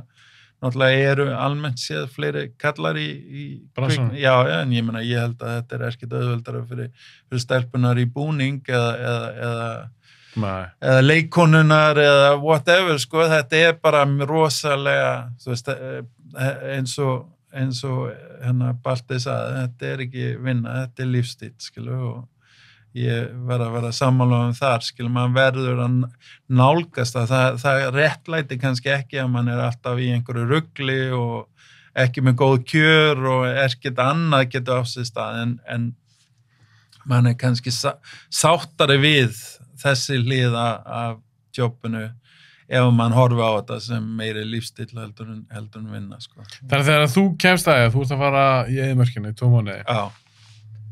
Ég komst nú bara að því að ég ætlaði að fara í mánuð, sko. Svo náttúrulega... Þetta áttu fyrst ára mánuð? Já, svo gekk plan ekki upp og þá það bara Jerry to the rescue, sko. Varstu úti þegar það kom í ljós eftir að auka mánuð? Nei, ég var úti, kom heim, átti að vera bara búinn og þá kom í ljós að sá sem átti að taka við, eða sem átti að taka þessa síðasta mánuð, að hann gæti ekki tekið og sá sem var á undan var ekki góður og eitthvað svona, þannig að... Þú þurfti að fara, já, þú tókst ekki straight 2 mánuði? Nei, ég kom heim í mánuð, já. Reynda var ég ekki, þá fór ég með fjölskylduna til Tenerife. Já, til Tenerife. Já. Og hvað að tala, hvað það að fara, nú ert þú komin heim, framundan, veist alveg, núna bara að taka við eftirvinnsla fyrir þessa þætti? Nei, nú ég reyndar í eftirvinnslu á íslenskri bíómynd sem Hafsteinn að leiksta, Hafsteinn Gunnar Hatti Gunn eins og ég kalla hann og Grímar Jónsson að framleiða Netto Films sem hans nýja mynd og búin að sjá undir treði bæði vei. Var það ekki challenge sem ég gaf þið síðast? Jú, ég hugsaði Tree of Life, Malek-myndina. Ég verði að sjá hana á hitt í ára. Ég eftir að sjá hana, svo undir tríðin. Þá greinilega þriðji þátturinn okkar í uppsigling. Já, þetta verður reglulegt. Það bara spurning nákvæmlega hvenær gjör aftur. Ég skal reyna mynduna undir tríðinu. Já, ég skal minna það á það líka. En já, ég að vinna í hans mynd núna og í eftirvinnslu og svo tekum við dönsk mynd líka og svo mitt Já, þú veist hvort að gera næstu mánuði? Já, ég bara eins og segi, ég bara vandraðast með að reyna að finna fólk fyrir haustið og veturinn og vorið, sko, til að vinna þessa eftirvinnslu með mig, sko. En svo núna, þú veist, þú talaðu út með að klára íslenska bíómynd, svo dönsmynd, fleiri verkefni. Ef einhver kæmi til þín bara í dag og myndi segja, herri, Jöri, með sálvattaðinuna bara í 20. október, getur þú komið? Segir það bara, nei, ég bara allt upptíkin. Já, það kom í fyrra dag einhver, en það tökur, það dönsk stórmynd. Og það bara að segja nei? Nei, ég sagði já. En þú hljómar svo upptíkin? Já, en ég með náttúrulega, sko, ég náttúrulega, sko, í samstarfi með dansk fyrirtæki, sem alveg svolítið stórt fyrirtæki, örgulega fara að detta í 40 mannsbráðum, þannig að þau með mjög svona sterka, já, þau með mjög sterka eftirvinnslu. Þannig að ég hef smá flexibility þar varandi sjálfa mér, að ég get stokki út, ég búin að vinna með supervisorna þar í mörg ár núna. Ég þekki það. Já, ég þekki það. Þannig ég veit alveg, ég get stokki í einhverja tökur í einhverja daga og þau kofra supervisorliðan hjá mér og þess vegna get ég líka svo sem lána þeirra artista og svo framins. Það nú ekki nöðsilegt eins og það meiri svona bara að vera pappin á svæðinu að fylgjast með að allt að tikka eins og á að gera, sko. Og það og öfugt vilja þau helst senda mér í tökum, að því að ég með mesta reynsluna í tökum. Já, vera on set. Já, on set, já. Og svona almennt, svona hefur það, ég bara mjög vinsæll, það verður bara að segja, þess vegna fékk ég ekki að vera bara 1 mánuð í Arabíu, heldur það voru alla deildir bara heimt að ég kemi aftur af því að gekk ekki nógu vel með sá sem var á undan mér svo fram, og það getur náttúrulega komið illa niður á öðrum deildum og svona varandi ná að undirbúa sig fyrir hitt og þetta og bara samtölun og svona. En hvernig kemstu þá hjá því? Þú hljómar mjög upptekinn. Hvernig kemstu það hjá því bara, með þessu tölum að sem við byrjum þáttanins? Burnout, einhvers konar kulnun. Já. Hvað ert að gera sem hjálp? Þó ég er mjög upptekinn, þá er ég ekki, sko, þú veist, ég er ekki, ég er núna meiri, sko, eins og með eftirvinnsluna, þá er ég kannski að leggja einhverja breiða línur og eitthvað svona, og svo að mestuleiti læt ég artista klára það. Ég er ekki sjálfur. Fyrir frá tölvu að... Já, að þú veist, alveg að pixel perfect klára hlutina. Ég er reyndar að gera það núna í þessa mynd sem ég er að gera fyrir Adda, en svona oftast er ég ekki þar. Ég er bara meiri með yfirumsjón og með svona hugmyndunum overall approachið og eitthvað svona, svo læt ég einhverja aðra útfæra, þannig að það er meiri svona í þetta pixel perfect sem er svona burnout, varandi tökur og svoleiðis, það er líka helling burnout svo sem að þá, þú veist, ég er náttúrulega minn eigin herra og vel með bara það sem ég í raun vill gera, sko, þannig að ég þarf náttúrulega að borga reikninga eins og alla aðrir, en Þú ert að koma í þá stöðu, þú ert ekki byrjandi. Nei, komið eitthvað nafn, búin að gera alls konar verkefni, þá kannski hefur aðeins frjálsara hendur með það og tekið þau fyrir. Það er náttúrulega líka út af bransan eins og við byrjum á, ég held að allir eru meira minni í sá stöðu að fá boði meira en þau geta tekið við, skilu, þannig að einhver stað verður að velja að hafna og oftast oftast er ég eins og Tom Cruise, ég bara vel það sem ævintýrið sem langa að fara í, skilu, og það er svolítið ráðandi, sko. Þannig að þú myndir kannski ekki vilja að vera, ef það myndir bjóða það, sem bara peningar, bara sömu peningar og allt, en þú gætir unni bara á Íslandi. Þú getur bara Nei, ég myndi alls ekki vilja. Þú myndir ekkert vilja það? En ég elska samt að vinna á Íslandi og þú veist, eins og standardin hérna á Íslandi eins og í þessu erlendu verkefni og eitthvað svona, ég er bara heimsklassa, skilu, það er bara, þú veist, reynda núna, sérstaklega marokkóska krúið, en líka margir úr jordaniska krúið voru alveg á pari við það. Þú veist, það eru svona nokkri staði sem að fer norður Ítalíu, þar var krú alveg á pari við íslenska krú, en ofta ekki, og sérstaklega ef ég er að vinna í Evrópu, þá er standardin langt fyrir það sem við erum með hér, sko. Það er svo hár standard hér. Já, alveg, heimsklassa, það er bara þannig. Þú veist, þetta er bara Hollywood norður hér að mínu áliti, skilu. Það er það mikið erlendu verkefnum og þegar Íslendingarna ganga inn í þau verkefni, þá ertu bara að vinna á þeirra forsendum með þeirra kröfum, skilu. Og mann sá það eins og með Game of Thrones, byrjuði bara að vera með Íslendinga í svona auka hlutverkum í krúi, skilu, að hjálpa aðstofa einhver svona, og þegar það var komið í sería 8, skilu, þá var íslensku tökumæður og íslensku ljósamæður og þá voru allir deildastjóranir orðnir íslenskir margir, skilu, þannig að þú veist, að núna ertu náttúrulega að sjá hvað svona Magga Einars eða þú veist, alls konar Íslendingar þú veist, þau eru bara að fara út fyrir landsteina sem þau listamenn sem þau eru, ekki bara sem hluta fylla einhvað krú, skilu, heldur fáum þetta nafn við verkefni eða fáum hennar vinnubröð eða, þú veist. Þetta virðist að gera svolítið hratt líka á Íslandi. Já, og þú veist, það er náttúrulega þú veist, það er náttúrulega bara ákveðin svæði í heiminn sem eru rosalega svona sem eru aðalvalið fyrir tökum og þau krú sem eru þar, þá bara, þú veist, þú kemst á svo háan level svo hratt, skilja, að því þú bara fæ nóg reynslu, þannig að... Já, þannig að einhvern bransafólk í Íslandi að fljóta að læra og búið mikið að gera. Já, algjörlega, og þú veist, í Danmörku til dæmis, sem ég vinn náttúrulega mikið með Danmörku, skilja, þá sérðu alveg fólk búin að vera að í 20 ár, en þegar þú tekur tímana saman, þú veist, hvað þau eru búin að skjóta og ef þú tekur stærðin af framleiðslum og eitthvað svona, þá er þetta bara miklu minni, heldur kannski einhver sem er búin að vera 5 ára á Íslandi eða eitthvað. Hann er búin að vera með, þú þú veist, í Fast and the Furious og Star Wars og kannski Batman Begins BBC, og eitthvað. Planet of the, Já. þú veist, alls konar, skilu, sem bara gerist ekki í Evrópu. Evrópu er þetta þeirra svona domestic markað og svo er þetta þessi svona festival, evróska sena, artifarti sena, má kalla það kannski, en sem er oft, þú veist, eins og ég var náttúrulega on-set supervisorinn á Triangle of Sadness sem vann núna velunin. Er það Rúben Östlund? Já, Rúben Östlund myndin sem ég er enda mjög spenntur fyrir að sjá. Er hann ekki búin að gera það lengi?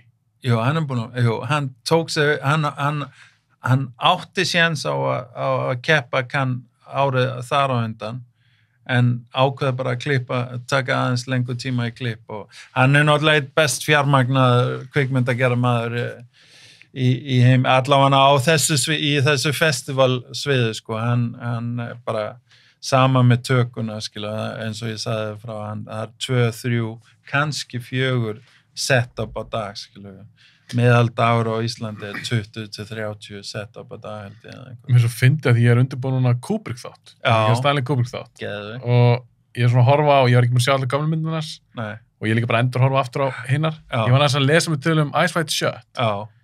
Ég held að hún eigi ennþá metið í hversu lengi var í tökum. Það voru 400 dagar. Já, ok. Já, ég trúi því alveg. Þetta er ljómað. Crazy. Já, það var ýmislegt crazy. Ég með þekkti tæknileg, eða þekki, en ég er nú ekki búin að heyra henni mörg ára. Tæknileg editorinn á Ice White Shot sem heiti Jaime og var að vinna fyrir Avid þá. Þá var Avid alveg leiðandi í þetta, sko. Og hann klippti fræga trailer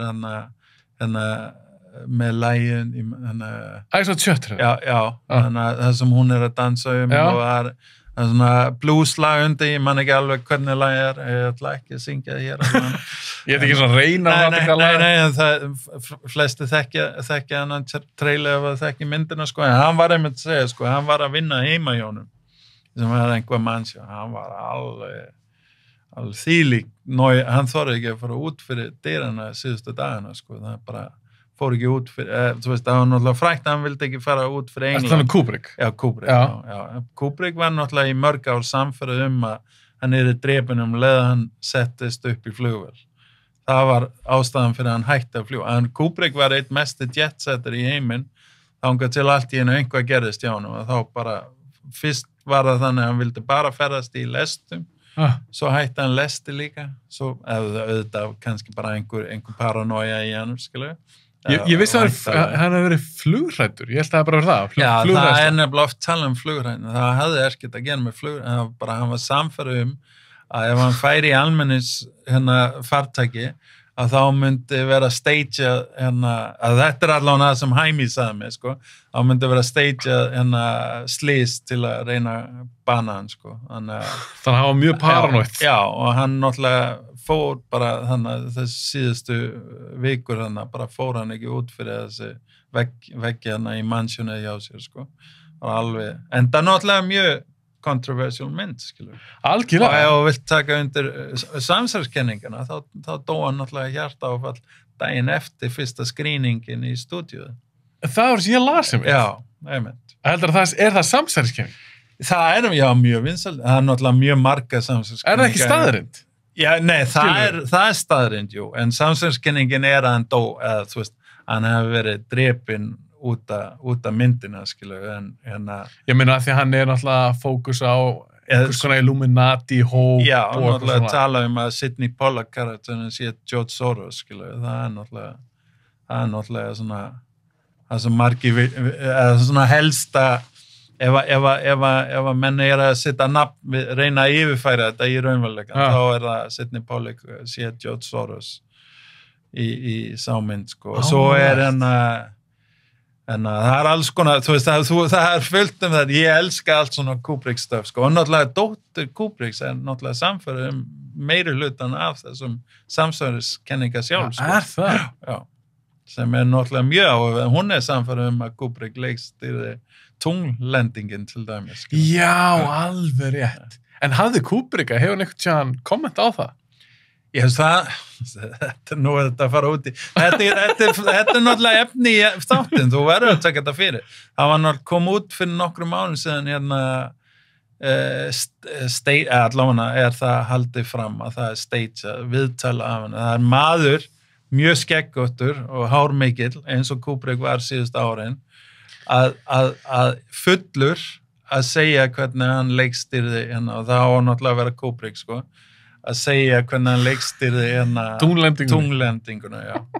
og menn nota náttúrulega oft hérna að því hann var með algjör special access fyrir hérna til dæmis NASA, náttúrulega frækt að nota hraðasta linsa allar tíð hérna í Barry Lyndon, sem sagt hraðasta þá er það með stærsta ljósop allar tíð, Canon linsa sem var ég með minnu hún var f0,95 á sá tíma var það stærsta, það getur vel verið fara rátt með það einhverjir hérna tökumenn öskraður núna. Já. Það er allavega, þú veist, og svo linsa var talin verðmættasta linsa þeirra og átti að fara upp í game og taka alls konar þannig mynd og fór í þannig verkefnum náttúrulega, en hann skaut til að bíómynda hana og allir voru skildu erkið í hvernig ósköpun hann gætt fengið þessa linsu, en það virtist ekki vera vandamáli fyrir hann. Vá, þú ert að koma með alls konar. En þú the rabbit hole is deep, my friend, sko, en þetta er svo skemmtilegar kenningar líka. Þess að flesta samsökskenningar frekar fljótar að fara bara í einhver svona neikvæð conclusion, sko. Já, en Kubrick, það vindur endalaust upp á sér og alltaf einhvað nýtt, þannig að ég hef mjög gaman að fyrir utan náttúrulega bara elska Kubrick og finnst hann spennandi persóna og líka náttúrulega, ég var mikið að tala við Hæmi á þann tíma þegar hann var að hjálpa hann með að klára Ice White Shot, skilu, þannig að ég hef alltaf haft svona og svo sá ég á það er náttúrulega svakalega mynd í raun, skilu, og mjög vannmetin mynd að mínum að sko. Geggjum. Þú veist, það er svo mikið, en það er náttúrulega þessi Illuminati faktor, sko, en svo líka bara svona mannlegt svik og mannlegt sambönd, hjónabönd, kynlíf, langanir, alls konar sem við. Virkilega vel vönduð mynd, sko, ég myndi segja með þeim betri af hans myndum, sko. Já, ég fekk til mín ungur leikstjóri sem heitir Teitur Magnússon, hann ætlar að gera með mig þáttinn, hann er algjör Kubrick aðdáandi og hann hann er þetta að gera upp með milli, svona hans uppáhalds Kubrick-myndir, það er Ice White Shot og Shining.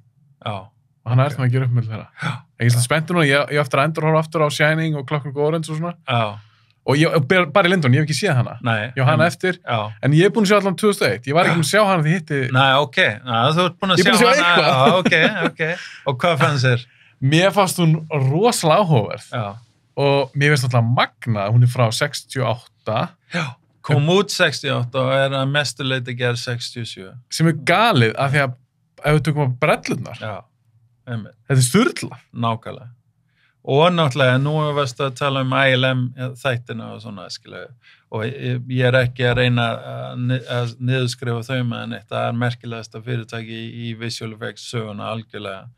Og í raun, bjöggu til standardana sem við erum að vinna með ennþá, þannig að sé nema náttúrulega, þau byggðu á það sem allt sem hann Douglas Trumbull basically fann upp og gerði að tala um hann í myndinni, í þáttunum ok. Þeir nefna hann fæ kredit, sko. Að því þau hafa svolítið farið aðeins og lágstemt með það í svona sögulega, en það er gott að þau minnast á hann allavega þannig, sko. Trumbull er nefndan nafn minnum í fyrsta þættinum. Já, ok, það er gott. En hann er því með dáinn núna, það dó fyrir hálfa ári síðan, en hann var náttúrulega alveg bara algjör, þú veist svona generational genius algjörlega, skilja, og talandi um Kubrick, einu Óskarinn sem Kubrick nokkuð tímann vann var fyrir Brellur í 2001. Já, vann hann aldrei Óskarsson fyrir leikstjórn? Nei, það er einu Óskarinn sem Kubrick hefur unnið. Og þá, á sá tíma var oft þannig að framleiðandi eða leikstjóri fengu fagvelunin sem náttúrulega alveg galið, en það var... Já, í gamla dag. Já, þannig að hann tók við Óskarnum. Já, það var Kubrick sem var tilnefndur og vann fyrir Brellur í 2001. Ekki Douglas Trumbull. Ekki Trumbull, nei. Þannig að Fáránlegt. Já, við erum ennþá að díla við þetta. Við fáum aldrei þá kredit. Ég var nefnt að sjá það sem var langur kreditlisti, það sem ég vantaði. Eða Brellum vantaði almennt, skilu, en í einu verkefni sem ég var í daginn, en þetta náttúrulega alltaf verið svolítið svona, þú veist að sumir halda, en ég er nú ekki mjög viðkvæmur fyrir þetta, en sumir eins og til dæmis með Rhythm and Hues sem fór á hausinn út af Life of Pi, þá unnuðu fyrir Brellur, besta mynd eða besti leikstjóri, annarkvort, og besta tökur. Besta tökur er náttúrulega algjörlega fáránlegt, að því myndin er bara green screen, allt sama green screen, skilu, og þetta var auðvitað tökur að einhver leiti, en að mestu leiti liggur við að þetta bara capture, skilu, þú veist, þetta bara algjörlega sterilt, og það bara skjóta þetta og svona, og í báðum ræðum, þá var aldrei minnst á Brellum, þau þökkuðu ekki Brelluhúsi eða supervisorin fyrir. En finnst skildir af þetta, því ég ætlaði að spyrja út í þetta, eins og margar sem eru tölugerar, og mikið eru green screen og eitthvað, og svo að tala eitthvað frábæra kvikmyndatöku. Hægt að bera saman það, svo þetta kannski með eitthvað Roger Deakins, eitthvað svaka kvikmyndatökumann, hann fer út á eitthvað akur eða eitthvað og stillir upp einhverjum ljósum og þetta er ramminn. Er þetta sambarlegt? Já, ég myndi alveg segja, oft það, sko, því, ég meina, ef á tökumaður eða það sem kallað DP eða DOP, Director of Photography, þá það náttúrulega bara deildastjóri, og þau eru til dæmis oft, ef ekki alltaf, oftast involverað í greitið til dæmis. Officially eiga þau the image, eins og mann sagt, þau eiga, og ég sem supervisor tala alltaf við á þeim forsendum, að þau þurfa að samþykja ekki endilega útlita á gameskipið, en hvernig skotið sjálft er. Já, þau fara nú ekki beint í Brellunum, en ef það eitthvað svona sem brýtur þeirra, segjum að ef ég plassera gameskipið þannig að þeirra composition núna alveg vonlaust, skilu, þá það alveg samtal sem við eiga, og ég í raun myndi alveg samþykja að þau myndu svona trompa mig með það og segja, það algjört ójafnvægi, þú veist, við erum með, þú veist, ég bjóð til pláss hérna í þessu horni fyrir gameskipin, nú að sitja þetta þar sem við erum með alla leikmyndin og það alveg tómt í hitt horni, þetta gengur ekki, skilja, einhver svona. Það samtal sem á algjörlega við í þessu, og þá segi varandi Brellur og einhver svona, það getur vel verið hann að stjórna samt sem áður the image, skilu, það getur vel verið DP. Að hann sé að stjórna composition, að hann sé að stjórna litapalettuna, þú veist, þessi overall listræni þætti sem verður af final image, skilu. Þannig að hann ætti rétt, alveg sem hvernig sá DP væri, á okkur svona CG mynd eða svona, margmynd eða eitthvað. Að þú ert að segja það að hann ætti alveg skilið kredita því hann kannski var involveraður í öllu ferlinu.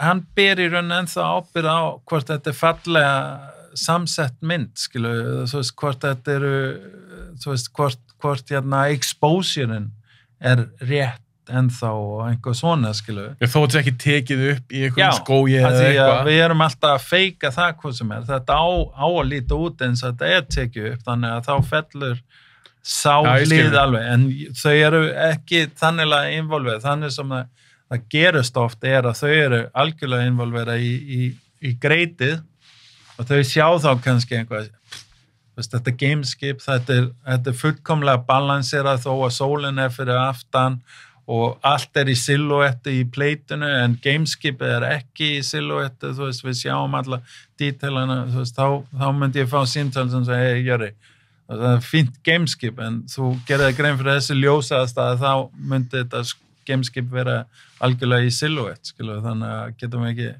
laga það, eða þá myndi bara laga það í greiti sem reynda væri ekki gott, en hérna, þú veist, þetta þú veist, þannig að það ekki alveg, þetta ekki bara kamera, ég meina flesti, allavega, ég myndi segja flesti DP-ar ekkert einhvað fikta í kamera, þau eru með operator og svo eru þau með ASIAR og þau sita bara við monitor og svo eru þau að tala við gaffarinn hvernig lýsingin á að vera, tala við operatorinn hvernig þau ætla að blokka skotið og svo framvið, skilu. Þannig að þau eru bara að stjórna það sem kemur á monitorinn, basically, og involvera alla deildir fyrir það, sko.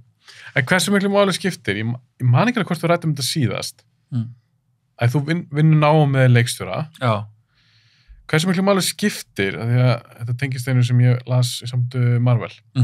Hversu miklu máli skiptir að leikstjórinn sé með einhvers konar reynslu af, því ef hann að gera visual effects heavy bíómynd eða þætti, hversu miklu máli skiptir það fyrir þig að leikstjórinn sé með einhvers konar reynslu af visual effects, þá ekki að sé forritari, en hafa gert eitthvað svona verkefni? Já, sko, það getur skipt miklu máli, myndi ég segja, og eiginlega að mjög sjaldan myndi að vera neitt nema í raun neikvætt, myndi ég segja. Þannig að ég segja, ef að hans reynsla af brellum, hands-on brellum,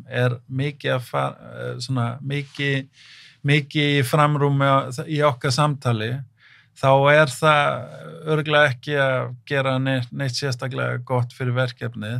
Það sem skiptir máli varðandi leikstjórinn bara að hann með mikla reynslu og skilning á sínum fæi sem bara hvernig á að segja söguna, hvernig á að færa hann áfram og svo framvegis. Í raun bestu leikstjórnir þetta klísja, bestu leikstjórnir fær besta fólkið til sín og treysta það fólk.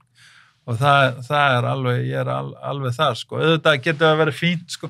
Ég var einmitt, það var einn, sá leikstjóri reyndar, þurfti að stytta hans viðkomi við verkefni, en þá vorum við í eðimörkinu mitt og einn leikstjórn var með mikla reynslu af brellum, að hafa hans fikta sjálfur eitthvað svona, þannig að svona basic, þú veist, ég gat byggðan að passa svona og þá gat ég verið á annan stað og undirbúa eitthvað. Hann skildi þig?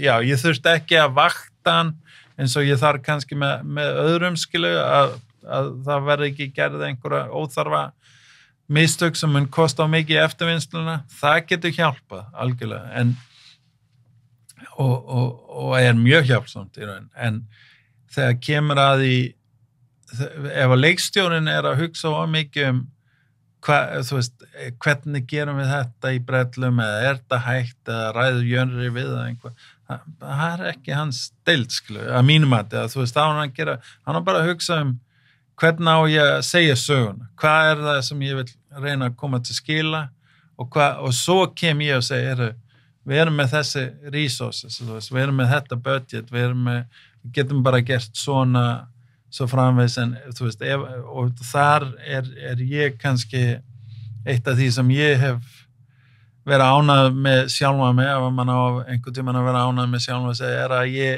tel mig oft skilja mjög vel hvað leikstjóri og rithöfundur og fleiri að reyna að gera í narratífum. Ég hef mikil áhuga á bara sögusagnir almennt og mikil áhuga á kvikmyndagerð almennt og hugsa hvað þarf að gerast bara í final sögu, og þá oft mjög auðvelt fyrir mig að finna góða lausnir fyrir það sem ekki endilega ódýrar eða óflóknar eða óhættulegar eða eitthvað svona, af því að ég skil sögulega samhengi, og þetta hlutu sem ég alltaf að horfa á kollegana mína feila á, þau alltaf bóstalega, þau ómikli brellukalla og lítið í kvikmyndagerðin, þau bara sjá í handriti, þau sjá bara við fylgjum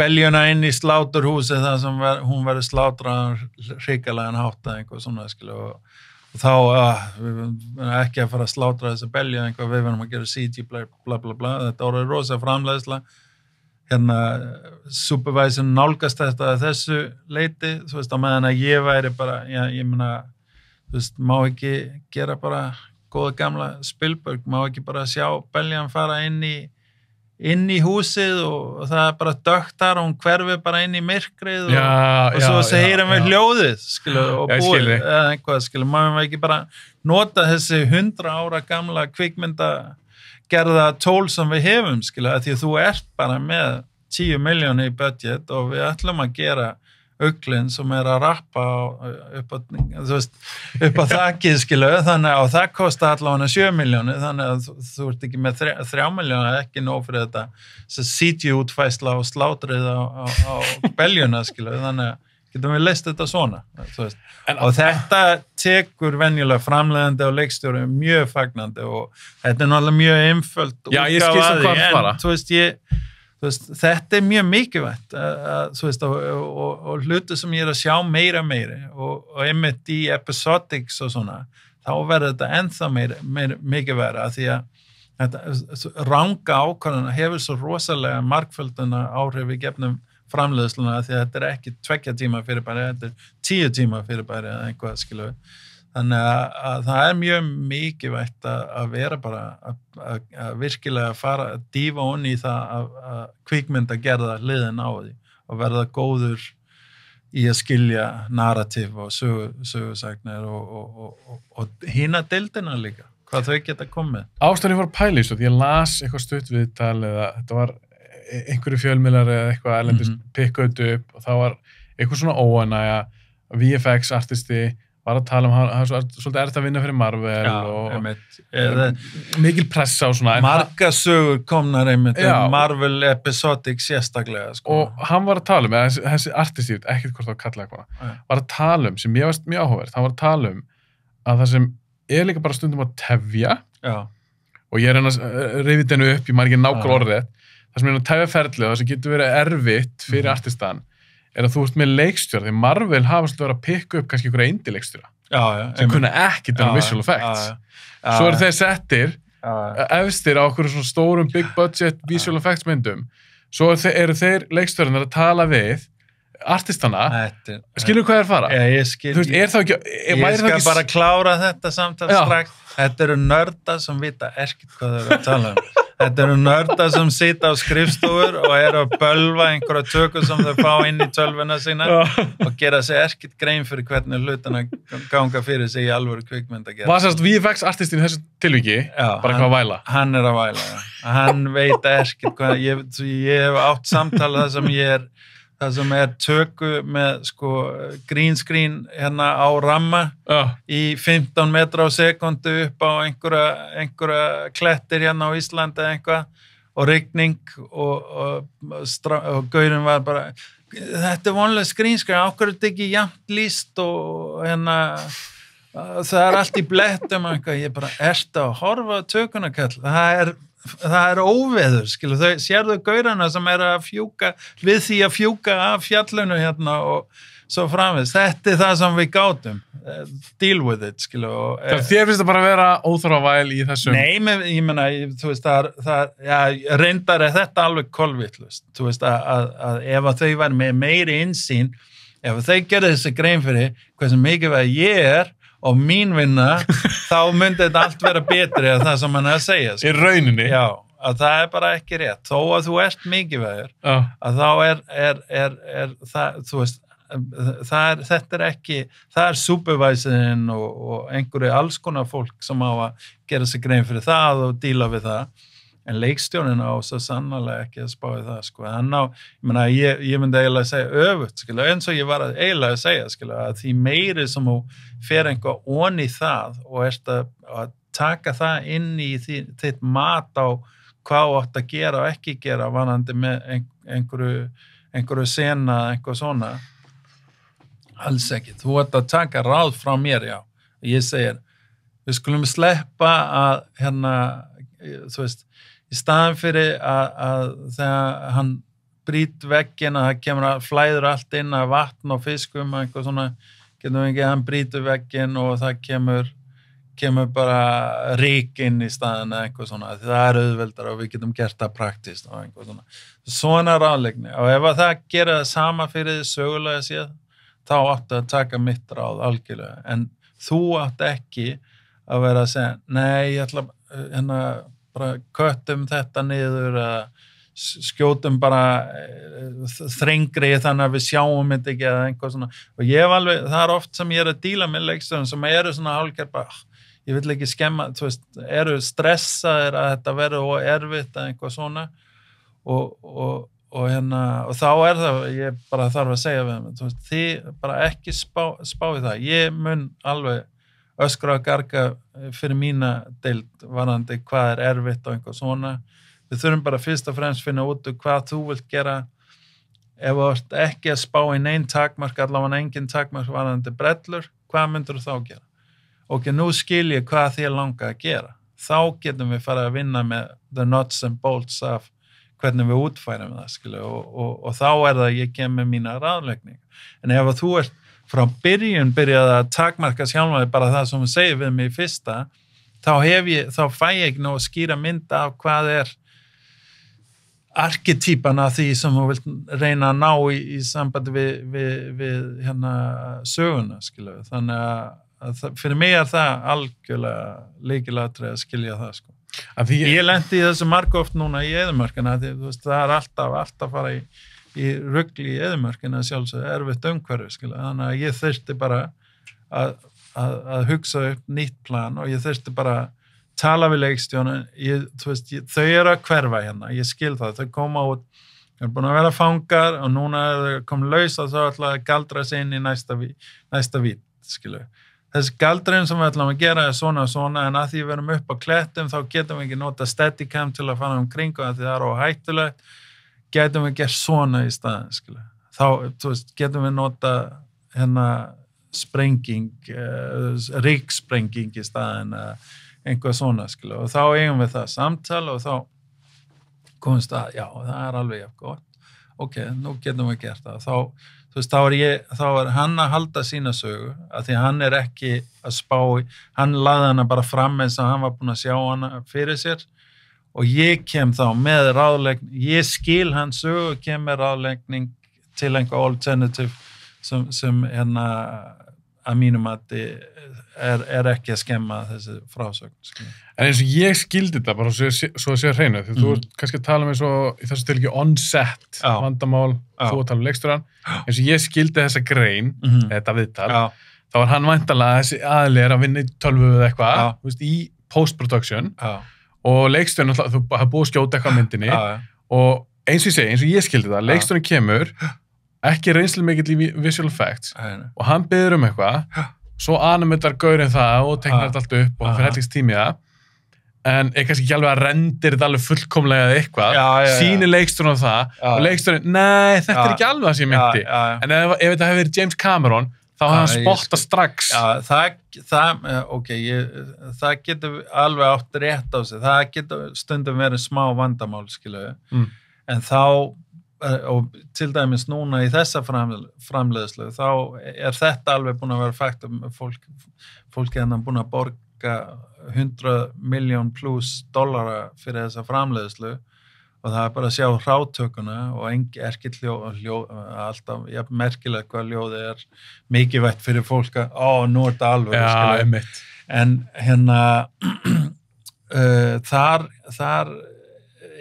mitt ráð, þú veist, ef þetta svona einhver pingu sjóstoppur, stundum getur komið upp þannig aðstæða bara þau sem að borga reikningar bara brjála eða bara þetta, þú veist, þá hef ég alltaf ráðlagt og oft gert að gera einhvers konar teaser, það annarkvort hugsanlega klára í þessu tilviki, klára fyrsta þátt, alveg upp á 10, mjög snemma í ferlinu, þannig að þau sjá bara, þetta finalin, wow, þú veist, ok, mér liður betur. Það róa þau. Þau getur klára restu núna og svo þegar þú fer einmitt að ræða við þeim að segja, hvernig finnst hreyfingin hérna, animationin, bara mjög gróf rendur eða eitthvað svona, þá þau strax fann að átta sig, en þetta lítur rosalega gróft út hérna, en ég man hvað þau syndu með þarna, þetta verður svona fín. Já. Þá aðeins auðveldar að finna þeim að einblína, þetta algjörlega reynslu atriði, en að svona geta ísolera grófa áferðin og bara hort á hreyfingin, til dæmis, eitthvað svona. En það hjálpaði þeim allavega að fá þessi innsýn í hvernig final lookið á hlutunum verða, og þannig að jú, ég get alveg tekið undir að þetta getur alveg verið faktor, en á sama tíma getur það líka, þú getur líka lent í alls konar vesen með menn sem er mjög vanir og þeir kannski heimta meira. Já, og er búin að læra einhvað frá einhverju einu fyrirtæki, eitt supervisor, einhvað svona að reyna að heimfæra það og reyna þú veist, já, ég fekk þetta einu svona á þessum eða hvað múli. Með hamar þá öll vandamál nagla, og svo framveg, en það stundum skrúa, þú veist, það sem byðstín, þannig að þá hamarinn ekki málið og það alveg eins erfitt að díla við það, í raun kannski erfiðara því að það vanta stundum kannski einhver auðmýkt, þau eru samfærum að þau vita þetta, þannig að... Já, ég fór velta fyrir mér, hvort að fyrir þig sem svona visual effects supervisor eða artisti, hvort það on-set eða í post-production, hvort það sé auðveldara fyrir þig að vera í miklu sambandi við leikstjóran, sem að kannski með mikla reynslu af visual effects myndum, eða öfugt. Þú kannski með einhvern indie leikstjóra sem hefur ekki mikla reynslu af visual effects, kannski góður sögumar. Þú ég bara pæla, hvort ætla þessi það Ég myndi alltaf taka betri sögumar en yfir allt, Frekan einhvern visual effects manan leikstjóra. Mér finnst það erskitt einhvað, fyrir mig það bara aðalatriði bara að við náum saman svona að tala söguna, en svo líka alveg stórt atriði að bara ná saman, ég meina, síðasti leikstjórinn sem ég vann með, hann var svona næstu búin að meika sem rockstjarna í Englandi áður, og var einmitt spilað einhverja hátíð með Sigurmáluna, þetta var sama tíma á Sigurmáluna, og ég vann með með smekklausu á sinn tíma og þekki Þór Eldon og fleiri og svona, þekki hópinn smá, og þannig að við fórum að tala þetta og svo bæði ég líka alveg upp í, pabbi minn var trommuleikari og mamma mín umbáðsmaður fyrir hljómsveitin og eitthvað svona, þannig ég þekki þetta umhverju mjög vel. Þannig að við fórum bara að bonda og spjalla heilmikið það og það bara gerir að, mann byggir upp traust og bara bara svona, ekki casual, en mann er bara alveg opinn og þetta bara tveir félagar að ræða saman núna, þannig að allt lagt á borðið og það bara var rosa gott samstarf, og það var bara orðið þannig síðustu dagana, já, þú þarft ekki út, þú ger bara, taktu bara yfir, þú ger þetta bara, og þá tók ég bara yfir og basically leikstýrið þau atriði þar sem ég vildi koma mínu að, og ekki nema að það væri einhver fáránlega viðbröð hjá leikonuna eða eitthvað svona, fór hann að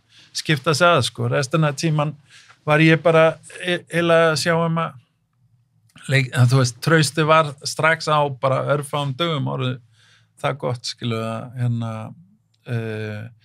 þannig að fyrir mig, jú, það getur alveg verið kosti við að menn hafa reynslu og innsýn í þetta, algjörlega á eftirvinnslu, það komin út í að sína versjónum og eitthvað svona, þá getur þetta alveg verið pingu og þú veist, ég myndi samt ekki segja leikstjórn, það sem hann að tala þarna visual effects producerinn og framleiðsludeildin þurfa að vera betri samstilt varandi að það fer ekki að kosta endalaust af versjónum og eitthvað svona, því að það sem hann væntanlega vísa í að því hann kann ekki að meta animationið í hráu formi, þá eru það að gera 47 útgáfur að einhvað sem þau myndi gera 8 útgáfur í venjulega. Ég eiginlega skildi þetta svolítið þannig. Já, og það alveg rétt, það getur alveg gert, en það ekki leikstjórinn samt ábyrgð, það fólk hérna kringum leikstjórinn sem þarf að halda utanum að það gerist ekki, að passa að bara að það komið sér til skila og hjálpa honum að komast á stað þar sem hann getur metið á þessum fórsendum. En jú, ég verið í framleiðslu það sem var allt og óreynda leikstjóra við sá framleiðslu. Það kom alveg hræðilega niður á sá framleiðslu. Þannig að þetta svona kostur og gallar væntanlega bara já, með en allt. ég myndi segja mjög sjaldan. Það eiginlega eina dæmi sem ég veit en það dæmi líka, þá hafði sá leikstjóra aldrei verið á setti, skilu. Þannig að það bara, ég lær ekki að segja meiri en þú getur ímyndaði vesenni sem fylgir því, skilu. Þannig að það svakalegt. Já, það alveg eina dæmi sem ég hef heyrt það, en það breyti ekki að það var sá leikstjóri bjóð til frábæra sögu og sem reyndar skilaði sig ekki nógu vel í bíó en frábær sögu maður algjörlega sögumanniska þannig að það á ekki að taka í burt frá því en þú veist, þar ertu náttúrulega að tala að þetta er orðið aðalísjúð eiginlega, þú veist, þess reynslu leysið þarna, skilur, frekar en einhvað sem snýra innihaldið eða söguna eða lúkið eða budgetið. Það rosalega maður. Ég verð að spyrja í lokin, því ég að fara að segja strákjum á leikskóla. Þetta verður styttir þáttunum síðast, Jöri. Mér langaði aðeins að spyrja... Part 1. Mér langaði að spyrja aðeins út í Avatar 2, bara stutt. Sástu trailerinn? Nei, ég hef ekki séð. Það fyndi þú nefna. Ég var einmitt að hugsa Avatar. Ég var einhvað að hugsa að þú bóðaði með einhvað, þá fór ég einhvað að hugsa hvaða hugsanlega getur verið að þú væri að pæla. Ég fann alveg að það var einhvað specific sem þú vildi ná í gegn hennar, en þá fór ég einmitt að hugsa Avatar. Ég man einmitt að ég sá hana. Það var náttúrulega fyrst og fremst fyrirbæri hana stereo eða það sem margir kalla þrívit í bíó. Það var gert vel þar. Við tölum aðeins fyrstu myndina síðast. Nákvæmlega. En ástæður ég spurði bara því að þegar þú komst henni síðast, þá var engin trailer komin út og núna er bara komin konkrét dagsetning. Ég var að sjá hana, sko. Og hún kemur held ég 16. DS í bíó. Ég er mjög spenntur að sjá hana. En ég ætlaði að spyrja þig, heldur að koma eitthvað óvart? Þá er ég að tala brellulega séð.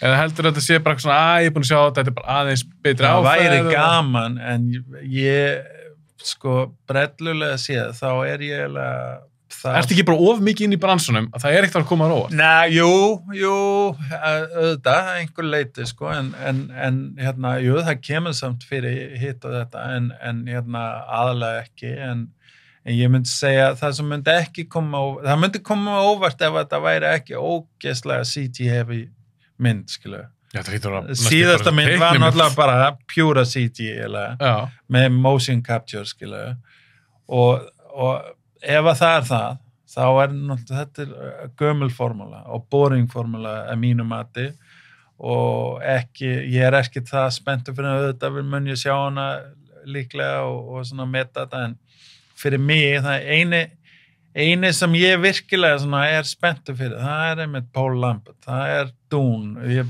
spenntur fyrir Dune. Þú veist fyrir hrifin að Dune? Já, það fyrir mig er bíó, þar ertu að dyrka myndin, þú ert að dyrka ljósmynda fyrirbæri sem bíó er, þú ert að fara á flottustu staðin í heiminn og upplifa þetta, setja fólki í umhverju svo framins. Það er bíó. Hitt er trailera fyrir tölvuleiki eða eitthvað, skilja, þú veist, og á alveg svakalega háu leveli, skilja, ég er ekkert að taka frá kannski artistic þáttin í það, sko, en það er bara, þetta er ekki bíó fyrir mig, skilja, bíó er umhverfi á fólk og það verður að vera og ef það er bara einhver tölvuleikur, þú veist, einhver lonely crowd í skrifstofum í tölvuna, þá er þetta, þú veist, þó að það er fullt af chemistry og alls konar hluti að gera þar algjörlega, að þá er það ekki sama fyrirbæri fyrir mig. En ég er ekki að afskrifa hana fyrirbæri, ég er mitt mann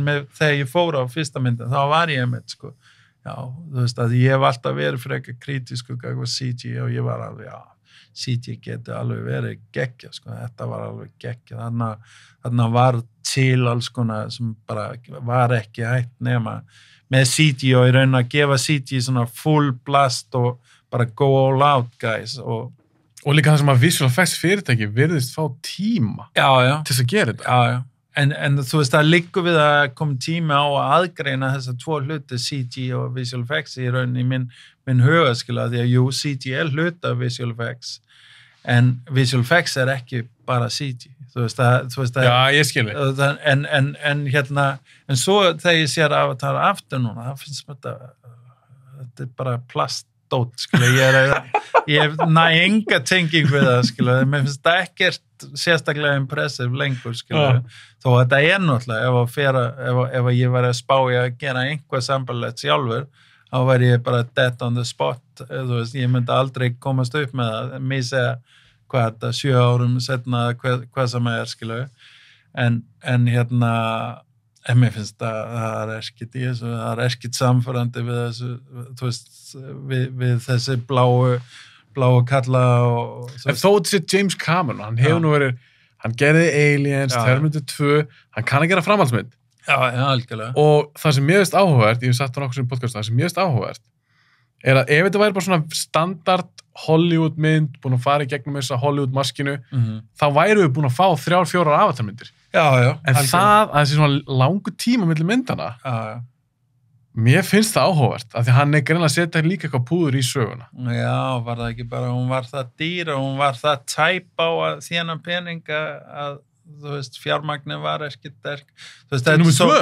Já, fyrir fyrsta myndina, sko, var hún það mikil blockbuster, ég veit alveg hún var blockbuster. Hún því blockbuster. En hún var líka fyrsta mynd sem fór yfir $500 million held í budget, sko. Var það staðfest? Var það ekki? Nei, það var reyndar ekki. Var það ekki getgátur svona? Jú.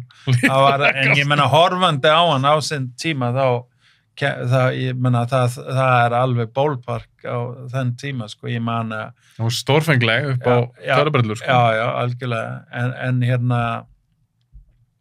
Nei, það var getgátur að örgla, en ég menna fyrir mig, þú veist að þú þarft ekki, þú veist, núna budget, til dæmis, þau voru alltaf að hækka, nú er þau komin í 100 miljón dæmi, það eru stóra myndir í dag, skilju, þau voru alla komnar í 300, og svo fór Cameron í einhvað 400 plus, hvað sem það endaði, skilju, þannig að það ekki endilega neint gæðvís en sko ég held að fyrir mig ef þetta ætti að koma óvart að vera virkilega successful þá var Cameron núna að involvera að því hann algjör mestari í að gera tökuþungar brellumyndi líka skilur þannig að þú veist ef hann væri komin meiri þar komin burtu frá tölvuna hans meiri þá þetta miklu meiri spennandi mynd fyrir mig sko.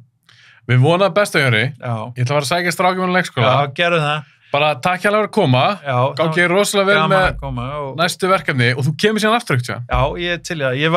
Ég sá bara hérna í lókin, ég sá einmitt að þú í einhver annan þátt sem ég var að horfa með, þá voruð einhvað fram og tilbaka. Var þetta bara CG eða var þetta einhvað blanda, einhvað svona? Þú mátt alltaf hérna heyra í mér og tjekka. Já, ég get hérna örglega fljótlega svara svona einhvað. Ég gerði það og næst kannski tökum við líka, við erum búin að taka tvo svona bransa spjallþætti sem er alltaf skemmtilegt, en svo er alveg gaman líka að fara eitthvað svona léttar þátt með, kannski eitthvað svona top 10. Já, ég væri mjög til í það. Það var geggjað. Já, það var geggjað. Það er bara takk að koma, Jóri. Sömuleiðis, takk.